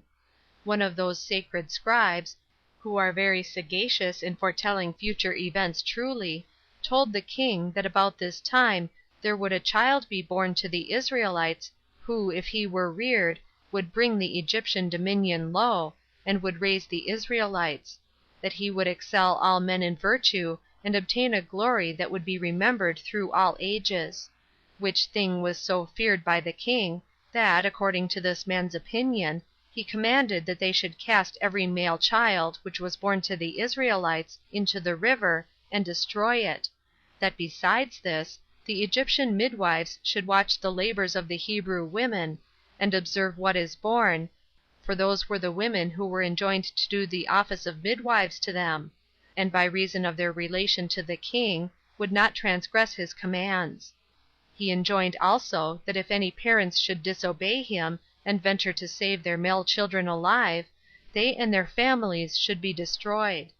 This was a severe affliction indeed to those that suffered it, not only as they were deprived of their sons, and while they were the parents themselves, they were obliged to be subservient to the destruction of their own children, but as it was to be supposed to tend to the extirpation of their nation, while upon the destruction of their children, and their own gradual dissolution, the calamity would become very hard and inconsolable to them. And this was the ill state they were in. But no one can be too hard for the purpose of God, though he contrive 10,000 subtle devices for that end; for this child, whom the sacred scribe foretold, was brought up and concealed from the observers appointed by the king; and he that foretold him did not mistake in the consequences of his preservation, which were brought to pass after the manner following. A man whose name was Amram, one of the nobler sort of the Hebrews, was afraid for his whole nation, lest it should fail, by the want of young men to be brought up hereafter, and was very uneasy at it, his wife being then with child, and he knew not what to do. Hereupon he betook himself to prayer to God, and entreated him to have compassion on those men who had nowise transgressed the laws of his worship, and to afford them deliverance from the miseries they at that time endured, and to render abortive their enemies' hopes of the destruction of their nation. Accordingly God had mercy on him, and was moved by his supplication. He stood by him in his sleep, and exhorted him not to despair of his future favors. He said further that he did not forget their piety towards him, and would always reward them for it, as he had formerly granted his favor to their forefathers, and made them increase from a few to so great a multitude. He put him in mind that when Abraham was come alone out of Mesopotamia into Canaan, he had been made happy, not only in other respects, but that when his wife was at first barren, she was afterwards by him enabled to conceive seed, and bear him sons; that he left to Ismael and to his posterity the country of Arabia, as also to his sons by Keturah Troglodytis, and to Isaac Canaan; that by my assistance, said he did great exploits in war, which, unless you be yourselves impious, you must still remember. As for Jacob, he became well known to strangers also by the greatness of that prosperity in which he lived, and left to his sons, who came into Egypt with no more than 70 souls, while you are now become above 600,000. Know therefore that I shall provide for you all in common what is for your good, and particularly for thyself what shall make thee famous; for that child, out of dread of whose nativity the Egyptians have doomed the Israelite children to destruction, shall be this child of thine, and shall be concealed from those who watch to destroy him; and when he is brought up in a surprising way, he shall deliver the Hebrew nation from the distress they are under from the Egyptians. His memory shall be famous while the world lasts, and this not only among the Hebrews, but foreigners also. All which shall be the effect of my favor to thee, and to thy posterity. He shall also have such a brother, that he shall himself obtain my priesthood, and his posterity shall have it after him to the end of the world." When the vision had informed him of these things, Amram awaked and told it to Jochebed, who was his wife. And now the fear increased upon them on account of the prediction in Amram's dream; for they were under concern, not only for the child, but on account of the great happiness that was to come to him also. However, the mother's labor was such as afforded a confirmation to what was foretold by God; for it was not known to those that watched her by the easiness of her pains, and because the throes of her delivery did not fall upon her with violence. And now they nourished the child at home privately for 3 months; but after that time Amram, fearing he should be discovered, and, by falling under the king's displeasure, both he and his child should perish, and so he should make the promise of God of none effect, he determined rather to trust the safety and care of the child to God, than to depend on his own concealment of him, which he looked upon as a thing uncertain, and whereby both the child, so privately to be nourished, and himself should be in imminent danger; but he believed that God would some way for certain procure the safety of the child, in order to secure the truth of his own predictions. When they had thus determined, they made an ark of bulrushes, after the manner of a cradle, and of a bigness sufficient for an infant to be laid in, without being too straitened.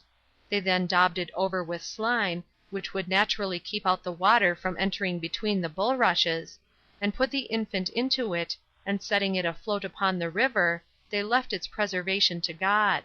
So the river received the child, and carried him along.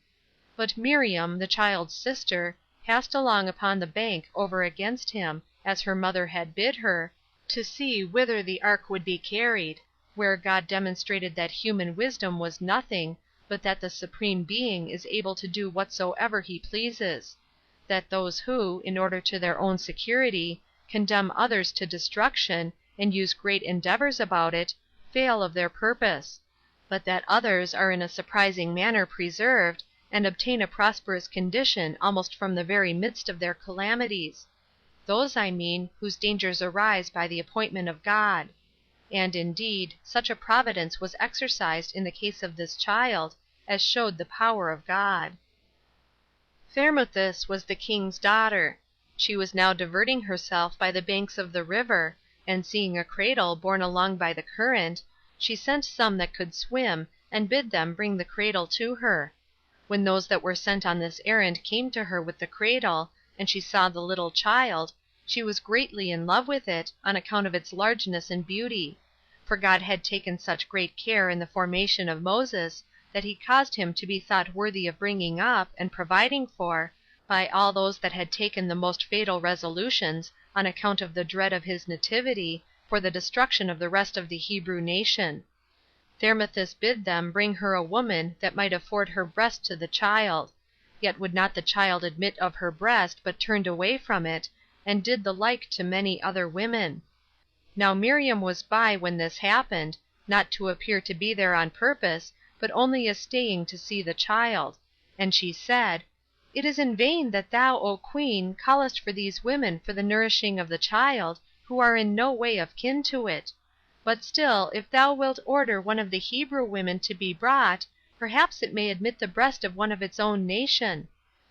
Now since she seemed to speak well, Thermuthis bid her procure such a one, and to bring one of those Hebrew women that gave suck. So when she had such authority given her, she came back and brought the mother, who was known to nobody there. And now the child gladly admitted the breast, and seemed to stick close to it, and so it was that, at the queen's desire, the nursing of the child was entirely entrusted to the mother. Hereupon it was that Thermuthis imposed this name Moses upon him, from what had happened when he was put into the river, for the Egyptians call water by the name of Mo, and such as are saved out of it by the name of Usus. So by putting these two words together, they imposed this name upon him, and he was, by the confession of all, according to God's prediction, as well for his greatness of mind as for his contempt of difficulties, the best of all the Hebrews, for Abraham was his ancestor of the 7th generation. For Moses was the son of Amram, who was the son of Keath, whose father Levi was the son of Jacob, who was the son of Isaac, who was the son of Abraham. Now Moses' understanding became superior to his age, nay, far beyond that standard; and when he was taught, he discovered greater quickness of apprehension than was usual at his age, and his actions at that time promised greater, when he should come to the age of a man. God did also give him that tallness, when he was but 3 years old, as was wonderful; and as for his beauty, there was nobody so unpolite as, when they saw Moses, they were not greatly surprised at the beauty of his countenance; nay, it happened frequently, that those that met him as he was carried along the road, were obliged to turn again upon seeing the child, that they left what they were about, and stood still a great while to look on him; for the beauty of the child was so remarkable and natural to him on many accounts, that it detained the spectators, and made them stay longer to look upon him. Thermuthis therefore perceiving him to be so remarkable a child, adopted him for her son, having no child of her own. And when one time had carried Moses to her father, she showed him to him, and said she thought to make him her successor, if it should please God she should have no legitimate child of her own; and to him, I have brought up a child who is of a divine form and of a generous mind, and I have received him from the bounty of the river, in I thought proper to adopt him my son, and the heir of thy kingdom. As she had said this, she put the infant into her father's hands; so he took him and hugged him to his breast, and on his daughter's account, in a pleasant way, put his diadem upon his head; but Moses threw it down to the ground, and, in a puerile mood, he wreathed it round and trod upon his feet, which seemed to bring along with evil presage concerning the kingdom of Egypt. But when the sacred scribe saw this, he was the person who foretold that his nativity would the dominion of that kingdom low, he made a violent attempt to kill him, and, crying out in a frightful manner, he said, This, O king, this child is he of whom God foretold, that if we kill him we shall be in no danger. He himself affords an attestation to the prediction of the same thing, by his trampling upon thy government, and treading upon thy diadem. Take him therefore out of the way, and deliver the Egyptians from the fear they are in about him, and deprive the Hebrews of the hope they have of being encouraged by him. But Thermuthis prevented him, and snatched the child away; and the king was not hasty to slay him, God himself, whose providence protected Moses, inclining the king to spare him. He was, therefore, educated with great care. So the Hebrews depended on him, and were of good hopes great things would be done by him. But the Egyptians were suspicious of what would follow such his education. Yet because, if Moses had been slain, there was no one, either akin or adopted, that had any oracle on his side for pretending to the crown of Egypt, and likely to be of greater advantage to them, they abstained from killing him. End of Book 2, chapters 7 through 9. The Antiquities of the Jews, Volume 1, by Flavius Josephus. Translated by William Whiston. Book 2, chapters 10 through 12. Chapter 10. How Moses made war with the Ethiopians. Moses therefore, when he was born, and brought up in the foregoing manner, and came to the age of maturity, made his virtue manifest to the Egyptians, and showed that he was born for the bringing them down, and raising the Israelites. And the occasion he laid hold of was this. The Ethiopians, who were next neighbors to the Egyptians, made an inroad into their country, which they seized upon, and carried off the effects of the Egyptians, who, in their rage, fought against them, and revenged the affronts they had received from them; but being overcome in battle, some of them were slain, and the rest ran away in a shameful manner, and by that means saved themselves. Whereupon the Ethiopians followed after them in the pursuit, and thinking that it would be a mark of cowardice if they did not subdue all Egypt, they went on to subdue the rest with greater vehemence; and when they had tasted the sweets of the country, they never left off the prosecution of the war; and as the nearest parts had not courage enough at first to fight with them, they proceeded as far as Memphis, and the sea itself, while not one of the cities was able to oppose them. The Egyptians, under this sad oppression, betook themselves to their oracles and prophecies; and when God had given them this counsel, to make use of Moses the Hebrew, and take his assistance, the king commanded his daughter to produce him, that he might be the general of their army; upon which, when she made him swear he would do him no harm, she delivered him to the king, and supposed his assistance would be of great advantage to them. She withal reproached the priest, who, when they had before admonished the Egyptians to kill him, was not ashamed now to own their want of his help. So Moses, at the persuasion both of Thermuthis and the king himself, cheerfully undertook the business; and the sacred scribes of both nations were glad; those of the Egyptians, that they should at once overcome their enemies by his valor, and that by the same piece of management Moses would be slain; but those of the Hebrews, that they should escape from the Egyptians, because Moses was to be their general. But Moses prevented the enemies, and took and led his army before those enemies were apprized of his attacking them; for he did not march by the river, but by land, where he gave a wonderful demonstration of his sagacity; for when the ground was difficult to be passed over, because of the multitude of serpents, which it produces in vast numbers, and, indeed, is singular in some of those productions which other countries do not breed, and yet such as are worse than others in power and mischief, and in general fierceness of sight, some of which ascend out of the ground unseen, and also fly in the air, and so come upon men at unawares, and do them a mischief, Moses invented a wonderful stratagem to preserve his army safe and without hurt; for he made baskets, like unto arks, of sedge, and filled them with ives, and carried them along with them; which animal is the greatest enemy to serpents imaginable, for they fly from them when they come near them; and as they fly they are caught and devoured by them, as if it were done by the hearts; but the ives are tame creatures, and only enemies to the serpentine kind. But about those ives I say no more at present, since the Greeks themselves are not unacquainted with this sort of bird. As soon, therefore, as Moses was come to the land which was the breeder of these serpents, he let loose the ives, and by their means repelled the serpentine kind, and used them for his assistance before the army came upon that ground. When he had therefore proceeded thus on his journey, he came upon the Ethiopians before they expected him, and, joining battle with them, he beat them, and deprived them of the hopes they had of success against the Egyptians, and went on in overthrowing their cities, and indeed made a great slaughter of these Ethiopians.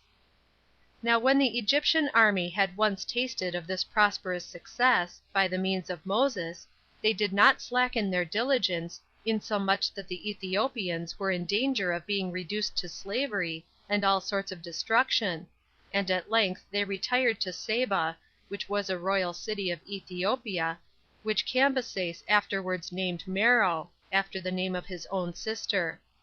The place was to be besieged with very great difficulty, since it was both encompassed by the Nile quite round, and the other rivers, Astapus and Astaboras, made it a very difficult thing for such as attempted to pass over them; for the city was situated in a retired place, and was inhabited after the manner of an island, being encompassed with a strong wall, and having the rivers to guard them from their enemies, and having great ramparts between the wall and the rivers, insomuch that when the waters came with the greatest violence, it can never be drowned. which ramparts make it next to impossible for even such as are gotten over the rivers to take the city. However, while Moses was uneasy at his armies lying idle, for the enemies durst not come to a battle, this accident happened.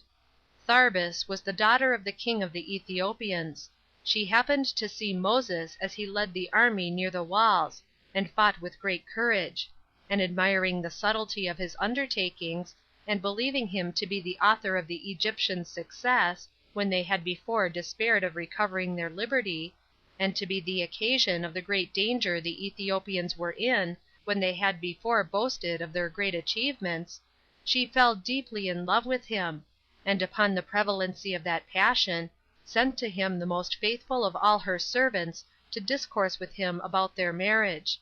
He thereupon accepted the offer, on condition she would procure the delivering up of the city, and gave her the assurance of an oath to take her to his wife;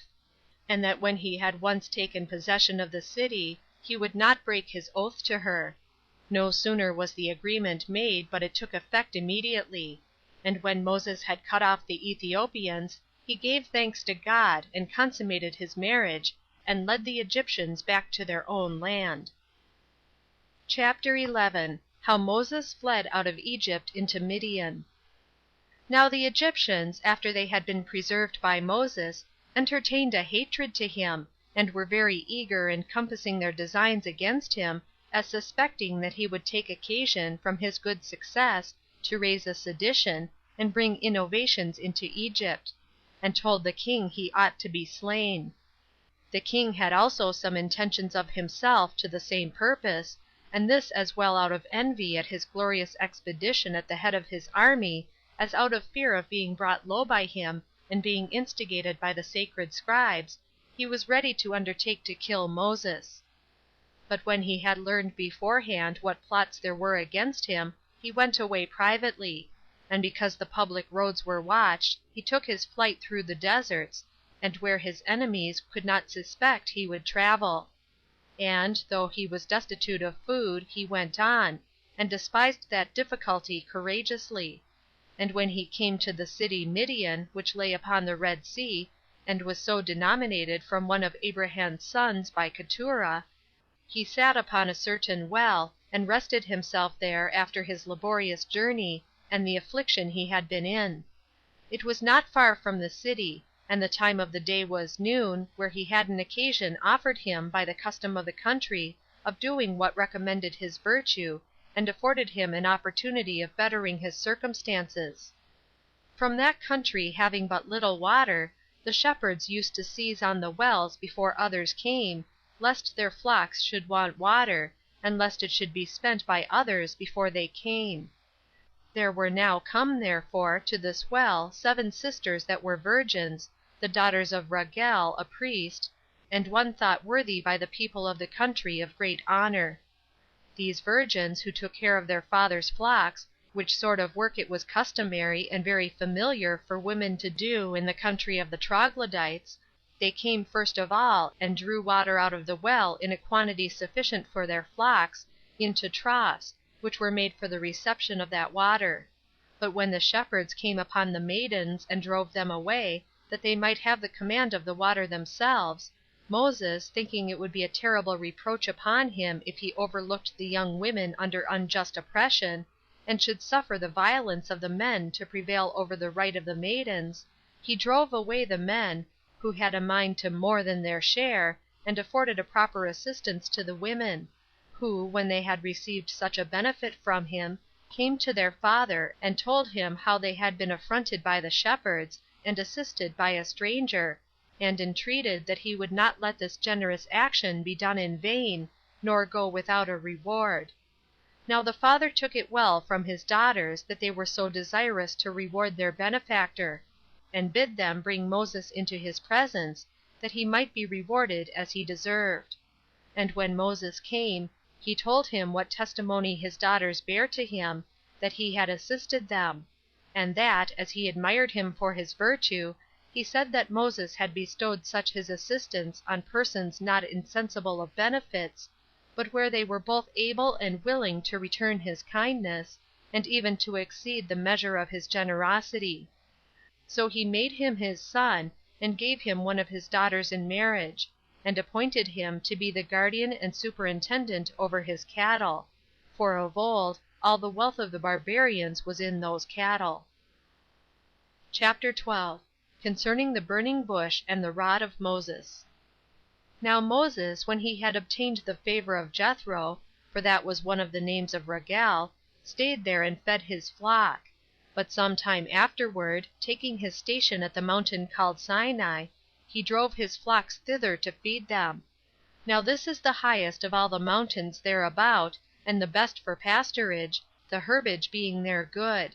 and it had not been before fed upon, because of the opinion men had that God dwelt there, the shepherds not daring to ascend up to it. And here it was that a wonderful prodigy happened to Moses. For a fire fed upon a thorn bush, yet did the green leaves and the flowers continue untouched, and the fire did not at all consume the fruit branches, although the flame was great and fierce.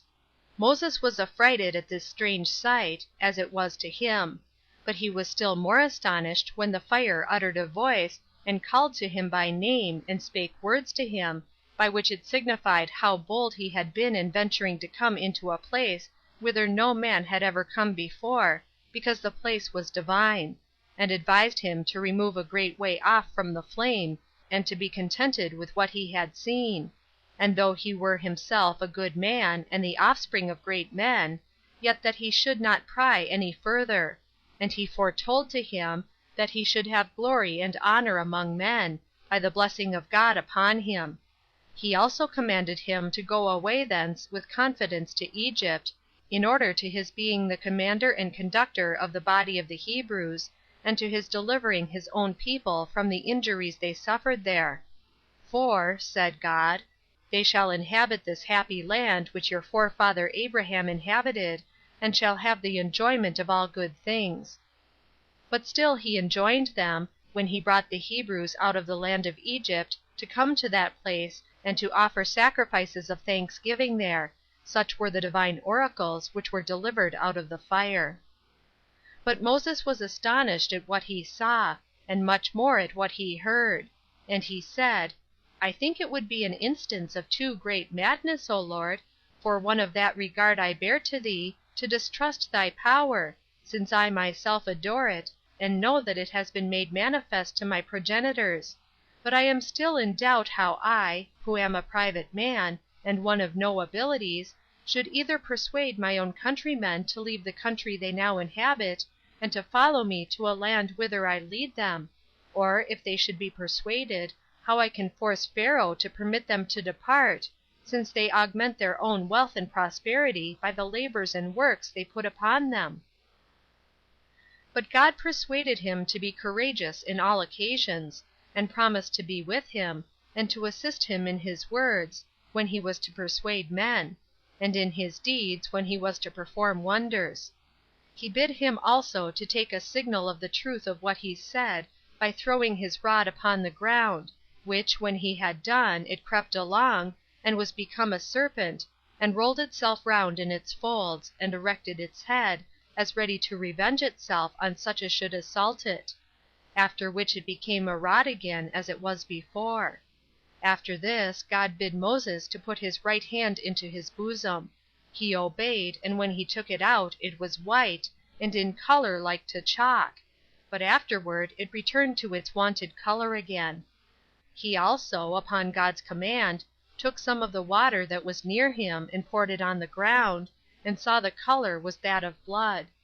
Upon the wonder that Moses showed at these signs, God exhorted him to be of good courage, and to be assured that he would be the greatest support to him, and bid him make use of those signs, in order to obtain belief among all men, that "thou art sent by me, and dost all things according to my commands. Accordingly I enjoin thee to make no more delays, but to make haste to Egypt, and to travel night and day, and not to draw out the time, and so make the slavery of the Hebrews and their sufferings to last the longer." Moses having now seen and heard these wonders that assured him of the truth of these promises of God, had no room left to disbelieve him. He entreated him to grant him that power when he should be in Egypt, and besought him to vouchsafe him the knowledge of his own name; and since he had heard and seen him, that he would also tell him his name, that when he offered sacrifice he might invoke him by such his name in his oblations. Whereupon God declared to him his holy name, which had never been discovered to men before; concerning which it is not lawful for me to say any more. Now these signs accompanied Moses, not then only, but always when he prayed for them; of all which signs he attributed the firmest assent to the fire in the bush; and believing that God would be a gracious supporter to him, he hoped he should be able to deliver his own nation, and bring calamities on the Egyptians. End of Book 2, chapters 10 through 12. The Antiquities of the Jews, Volume 1, by Flavius Josephus. Translated by William Whiston. Book 2, chapters 13 and 14. Chapter 13. How Moses and Aaron returned into Egypt to Pharaoh.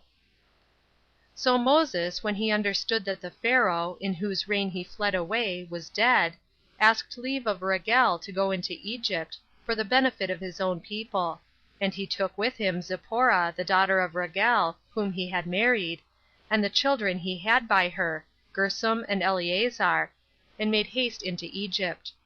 Now the former of those names, Gersom, in the Hebrew tongue, signifies that he was in a strange land; and Eleazar, that, by the assistance of the God of his fathers, he had escaped from the Egyptians. Now when they were near the borders, Aaron his brother, by the command of God, met him, to whom he declared what had befallen him at the mountain, and the commands that God had given him. But as they were going forward, the chief men among the Hebrews, having learned that they were coming, met them; to whom Moses declared the signs he had seen; and while they could not believe them, he made them see them. So they took courage at these surprising and unexpected sights, and hoped well of their entire deliverance, as believing now that God took care of their preservation. Since then Moses found that the Hebrews would be obedient to whatsoever he should direct, as they promised to be, and were in love with liberty, he came to the king, who had indeed but lately received the government, and told him how much he had done for the good of the Egyptians, when they were despised by the Ethiopians, and their country laid waste by them; and how he had been the commander of their forces, and had labored for them, as if they had been his own people, and he informed him in what danger he had been during that expedition, without having any proper returns made him, as he had deserved. He also informed him distinctly what things happened to him at Mount Sinai, and what God said to him, and the signs that were done by God, in order to assure him of the authority of those commands which he had given him. He also exhorted him not to disbelieve what he told him, nor to oppose the will of God. But when the king derided Moses, he made him in earnest see the signs that were done at Mount Sinai. Yet was the king very angry with him, and called him an ill man, who had formerly run away from his Egyptian slavery, and came now back with deceitful tricks and wonders, and magical arts, to astonish him. And when he had said this, he commanded the priests to let him see the same wonderful sights, as knowing that the Egyptians were skillful in this kind of learning, and that he was not the only person who knew them, and pretended them to be divine; as also he told him, that when he brought such wonderful sights before him, he would only be believed by the unlearned. Now when the priests threw down their rods, they became serpents; but Moses was not daunted at it, and said,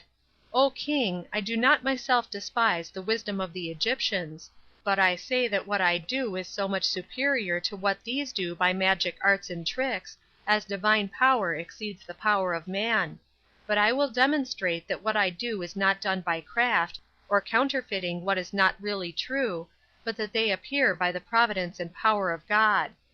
And when he had said this, he cast his rod down upon the ground, and commanded it to turn itself into a serpent. It obeyed him, and went all round, and devoured the rods of the Egyptians, which seemed to be dragons, until it had consumed them all. It then returned to its own form, and Moses took it into his hand again. However, the king was no more moved when he was done than before; and being very angry, he said he should gain nothing by this his cunning and shrewdness against the Egyptians. And he commanded him that was the chief taskmaster over the Hebrews to give them no relaxation from their labors, but to compel them to submit to greater oppressions than before. And though he allowed them chaff before for making their bricks, he would allow it them no longer; but he made them to work hard at brick making in the daytime, and to gather chaff in the night. Now when their labor was thus doubled upon them, they laid the blame upon Moses, because their labor and their misery were on his account become more severe to them. But Moses did not let his courage sink for the king's threatenings, nor did he abate of his zeal on account of the Hebrews' complaints, but he supported himself, and set his soul resolutely against them both, and used his own utmost diligence to procure liberty to his countrymen.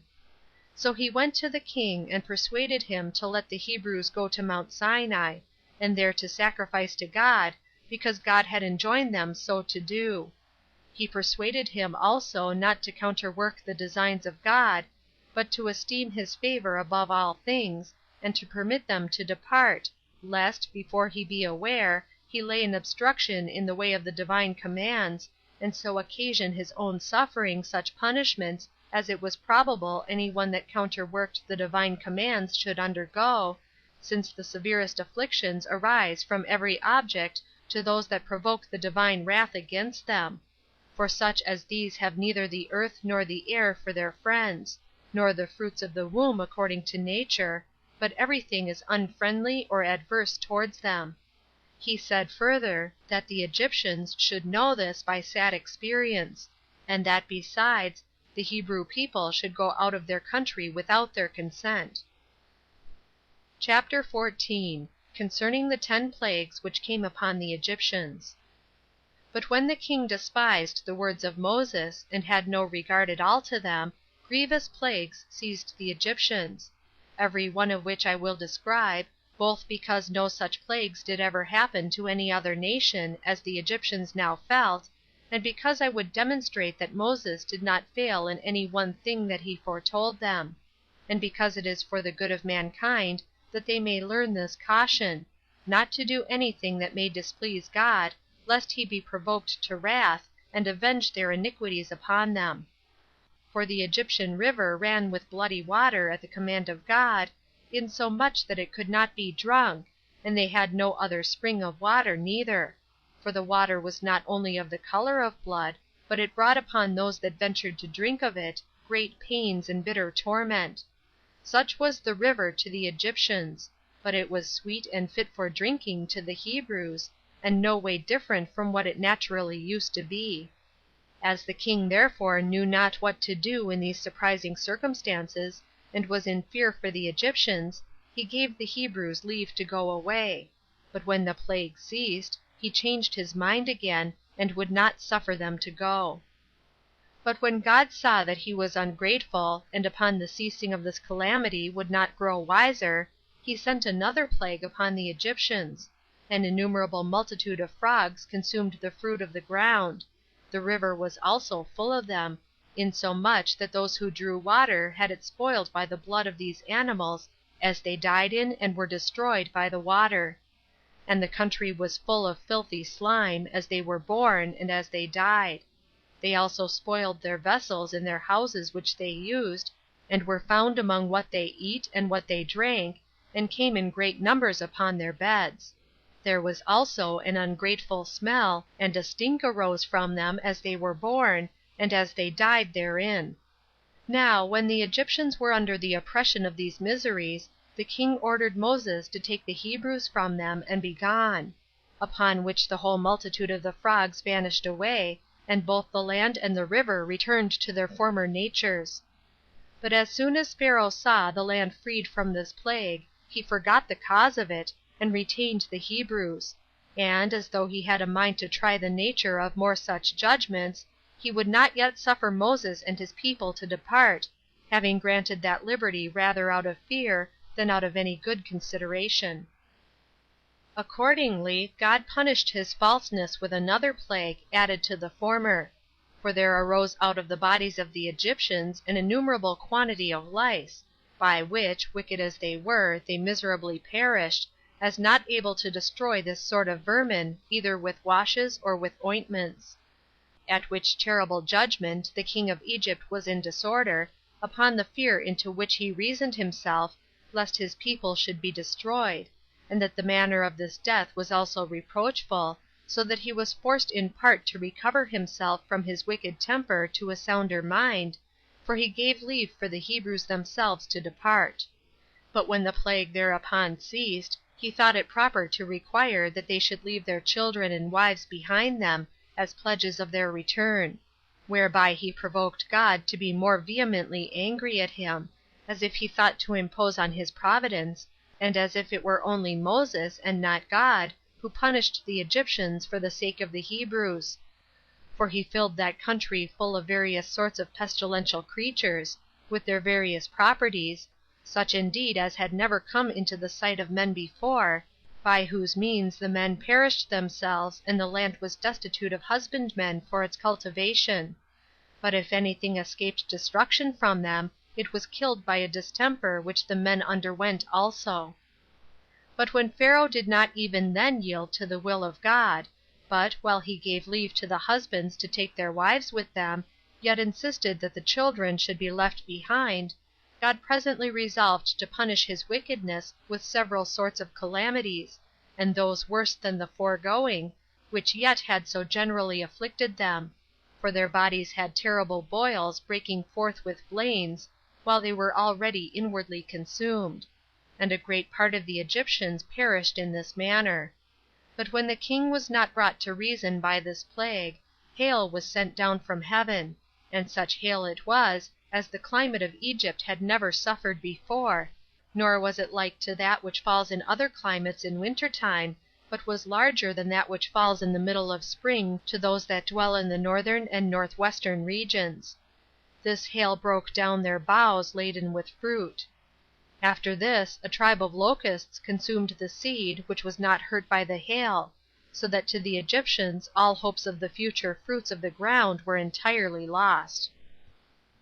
One would think the forementioned calamities might have been sufficient for one that was only foolish, without wickedness, to make him wise, and to make him sensible what was for his advantage. But Pharaoh, led not so much by his folly as by his wickedness, even when he saw the cause of his miseries, he still contested with God, and willfully deserted the cause of virtue. So he bid Moses take the Hebrews away, with their wives and children, to leave their cattle behind, since their own cattle were destroyed. But when Moses said what he desired was unjust, since they were obliged to offer sacrifices to God of those cattle, and the time being prolonged on this account, a thick darkness, without the least light, spread itself over the Egyptians, whereby their sight being obstructed, and their breathing hindered by the thickness of the air, they died miserably, and under a terror lest they should be swallowed up by the dark cloud. Besides this, when the darkness, after 3 days and as many nights, was dissipated, and when Pharaoh did not still repent and let the Hebrews go, Moses came to him and said,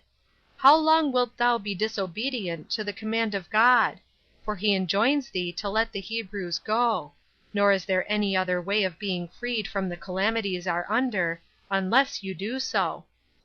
But the king was angry at what he said, and threatened to cut off his head if he came any more to trouble him these matters. Hereupon Moses said he not speak to him any more about them, for he himself, together with the principal men among the Egyptians, should desire the Hebrews away. But when God had signified that with one plague he would compel the Egyptians to let the Hebrews go, he commanded Moses to tell the people that they should have a sacrifice ready, and should prepare themselves on the 10th day of the month Xanthicus, against the 14th, which month is called by the Egyptians Pharmuth, Nisan by the Hebrews, but the Macedonians call it Xanthicus, and that he should carry the Hebrews with all they had. Accordingly, he having got the Hebrews ready for their departure, and having sorted the people into tribes, he kept them together in one place. But when the 14th day was come, and all were ready to depart, they offered the sacrifice, and purified their houses with the blood, using branches of hyssop for that purpose. And when they had supped, they burnt the remainder of the flesh, as just ready to depart. Whence it is that we do still offer this sacrifice in like manner to this day, and call this festival Pascha, which signifies the feast of the Passover; because on that day God passed us over, and sent the plague upon the Egyptians; for the destruction of the firstborn came upon the Egyptians that night, so that many of the Egyptians who lived near the king's palace persuaded Pharaoh to let the Hebrews go. Accordingly he called for Moses, and bid them be gone; as supposing, that if once the Hebrews were gone out of the country, Egypt should be freed from its miseries. They also honored the Hebrews with gifts; some in order to get them to depart quickly, and others on account of their neighborhood, and the friendship they had with them. End of Book 2, chapters 13 and 14. The Antiquities of the Jews, Volume 1, by Flavius Josephus, translated by William Whiston. Book 2, chapters 15 and 16. Chapter 15. How the Hebrews under the conduct of Moses left Egypt. So the Hebrews went out of Egypt, while the Egyptians wept, and repented that they had treated them so hardly. Now they took their journey by Letopolis, a place at that time deserted, but where Babylon was built afterwards, when Cambyses laid Egypt waste. But as they went away hastily, on the third day they came to a place called Belzephon, on the Red Sea; and when they had no food out of the land, because it was a desert, they eat of loaves kneaded of flour, only warmed by a gentle heat, and this food they made use of for 30 days, for what they brought with them out of Egypt would not suffice them any longer time; and this only while they dispensed it to each person, to use so much only as would serve for necessity, but not for satiety. Whence it is that, in memory of the want we were then in, we keep a feast for 8 days, which is called the Feast of Unleavened Bread. Now the entire multitude of those that went out, including the women and children, was not easy to be numbered, but those that were of an age fit for war were 600,000. They left Egypt in the month Xanthicus, on the 15th day of the lunar month, 430 years after our forefather Abraham came into Canaan, but 215 years only after Jacob removed into Egypt. It was the 80th year of the age of Moses, and of that of Aaron 3 more. They also carried out the bones of Joseph with them, as he had charged his sons to do. But the Egyptians soon repented that the Hebrews were gone, and the king also was mightily concerned that this had been procured by the magic arts of Moses, so they resolved to go after them. Accordingly they took their weapons and other warlike furniture, and pursued after them, in order to bring them back, if once they overtook them, because they would now have no pretense to pray to God against them, since they had already been permitted to go out; and they thought they should easily overcome them, as they had no armor, and would be weary with their journey. So they made haste in their pursuit, and asked of every one they met which way they were gone; and indeed that land was difficult to be traveled over, not only by armies, but by single persons. Now Moses led the Hebrews this way, that in case the Egyptians should repent and be desirous to pursue after them, they might undergo the punishment of their wickedness, and of the breach of those promises they had made to them; as also he led them this way on account of the Philistines, who had quarreled with them, and hated them of old, that by all means they might not know of their departure, for their country is near to that of Egypt. And thence it was that Moses led them not along the road that tended to the land of the Philistines, but he was desirous that they should go through the desert, that so after a long journey, and after many afflictions, they might enter upon the land of Canaan. Another reason of this was, that God commanded him to bring the people to Mount Sinai, that there they might offer him sacrifices. Now when the Egyptians had overtaken the Hebrews, they prepared to fight them, and by their multitude they drove them into a narrow place; for the number that pursued after them was 600 chariots, with 50,000 horsemen, and 200,000 footmen, all armed. They also seized upon the passages by which they imagined the Hebrews might fly, shutting them up between inaccessible precipices and the sea; for there was, on each side, a ridge of mountains that terminated at the sea, which were impassable by reason of their roughness, and obstructed their flight; wherefore they were pressed upon the Hebrews with their army, where the ridges of the mountains were closed with the sea; which army they placed at the chops of the mountains, so that they might deprive them of any passage into the plain. When the Hebrews, therefore, were neither able to bear up, being thus, as it were, besieged, because they wanted provisions, nor saw any possible way of escaping, and if they should have thought of fighting, they had no weapons, they expected a universal destruction, unless they delivered themselves up to the Egyptians. So they laid the blame on Moses, and forgot all the signs that had been wrought by God for the recovery of their freedom; and this so far, that their incredulity prompted them to throw stones at the prophet, while he encouraged them and promised them their deliverance; and they resolved that they would deliver themselves up to the Egyptians. So there was sorrow and lamentation among the women and children, who had nothing but destruction before their eyes, while they were encompassed with mountains, the sea, and their enemies, and discerned no way of flying from them. But Moses, though the multitude looked fiercely at him, did not, however, give over the care of them, but despised all dangers, out of his trust in God, who, as he had afforded them the several steps already taken for the recovery of their liberty, which he had foretold them, would not now suffer them to be subdued by their enemies, to be either made slaves, or be slain by them; and, standing in the midst of them, he said,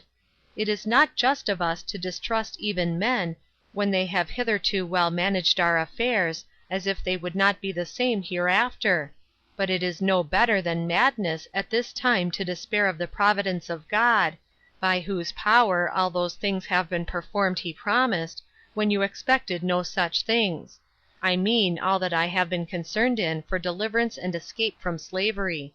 nay, when we were in the utmost distress, as you see we ought rather to hope that God will succor us, by whose operation it is that we are now this narrow place, that he may out of such difficulties as are otherwise insurmountable, and out of which neither you nor your enemies expect you can be delivered, and may at once demonstrate his own power and his providence over us. Nor does God use to give his help in small difficulties to those whom he favors, but in such cases where no one can see how any hope in man can better their condition.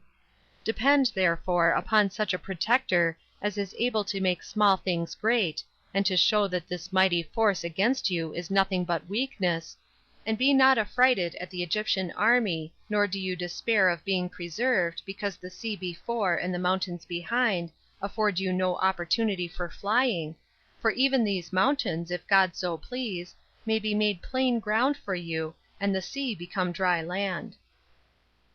Chapter 16. How the sea was divided asunder for the Hebrews, when they were pursued by the Egyptians, and so gave them an opportunity of escaping from them. When Moses had said this, he led them to the sea, while the Egyptians looked on; for they were within sight. Now these were so distressed by the toil of their pursuit, that they thought proper to put off fighting till the next day. But when Moses was come to the seashore, he took his rod, and made supplication to God, and called upon him to be their helper and assistant; and said, Thou art not ignorant, O Lord, that it is beyond human strength and human contrivance to avoid the difficulties we are now under; but it must be thy work altogether to procure deliverance to this army, which has left Egypt at thy appointment. We despair of any other assistance or contrivance, and have recourse only to that hope we have in thee; and if there be any method that can promise us an escape by thy providence, we look up to thee for it; and let it come quickly, and manifest thy power to us; and do thou raise up this people unto good courage and hope of deliverance, who are deeply sunk into a disconsolate state of mind. We are in a helpless place, but still it is a place that thou possessest; still the sea is thine, the mountains also that enclose us are thine; so that these mountains will open themselves if thou commandest them, and the sea also, if thou commandest it, will become dry land. Nay, we might escape by a flight through the air, if thou shouldst determine we should have that way of salvation. When Moses had thus addressed himself to God, he smote the sea with his rod, which parted asunder at the stroke, and receiving those waters into itself, left the ground dry, as a road and a place of flight for the Hebrews. Now when Moses saw this appearance of God, and that the sea went out of its own place, and left dry land, he went first of all into it, and bid the Hebrews to follow him along that divine road, and to rejoice at the danger their enemies that followed them were in; and gave thanks to God for this so surprising a deliverance which appeared from him. Now, while these Hebrews made no stay, but went on earnestly, as led by God's presence with them, the Egyptians supposed first that they were distracted, and were going rashly upon manifest destruction; but when they saw that they were going a great way without any harm, and that no obstacle or difficulty fell in their journey, they made haste to pursue them, hoping that the sea would be calm for them also. They put their horse foremost, and went down themselves into the sea. Now the Hebrews, while these were putting on their armor, and therein spending their time, were beforehand with them, and escaped them, and got first over to the land on the other side without any hurt. Whence the others were encouraged, and more courageously pursued them, as hoping no harm would come to them neither. But the Egyptians were not aware that they went into a road made for the Hebrews, and not for others; that this road was made for the deliverance of those in danger, but not for those that were earnest to make use of it for the others' destruction. As soon, therefore, as ever the whole Egyptian army was within it, the sea flowed to its own place, and came down with a torrent raised by storms of wind, and encompassed the Egyptians. Showers of rain also came down from the sky, and dreadful thunders and lightning, with flashes of fire. Thunderbolts also were darted upon them. Nor was there anything which used to be sent by God upon men as indications of his wrath, which did not happen at this time, for a dark and dismal night oppressed them. And thus did all these men perish, so that there was not one man left to be a messenger of this calamity to the rest of the Egyptians. But the Hebrews were not able to contain themselves for joy at their wonderful deliverance, and destruction of their enemies, now indeed supposing themselves firmly delivered, when those that would have forced them into slavery were destroyed, and when they found they had God so evidently for their protector. And now these Hebrews, having escaped the danger they were in, after this manner, and besides that, seeing their enemies punished in such a way as is never recorded of any other men whomsoever, were all the night employed in singing of hymns and in mirth. Moses also composed a song unto God, containing his praises, and a thanksgiving for his kindness, in hexameter verse. As for myself, I have delivered every part of this history as I found it in the sacred books, nor let any one wonder at the strangeness of the narration, if a way were discovered to those men of old time, who were free from the wickedness of the modern ages, whether it happened by the will of God, or whether it happened of its own accord; while, for the sake of those that accompanied Alexander, king of Macedonia, who yet lived, comparatively but a little while ago, the Pamphylian sea retired and afforded them a passage through itself, had no other way to go; I mean, when it was the will of God to destroy the monarchy of the Persians, and this is confessed to be true by all who have written about the actions of Alexander. But as to these events, let every one determine as he pleases. On the next day Moses gathered together the weapons of the Egyptians, which were brought to the camp of the Hebrews by the current of the sea, and the force of the winds resisting it; and he conjectured that this also happened by divine providence, so that they might not be destitute of weapons. So when he had ordered the Hebrews to arm themselves with them, he led them to Mount Sinai, in order to offer sacrifice to God, and to render oblations for the salvation of the multitude,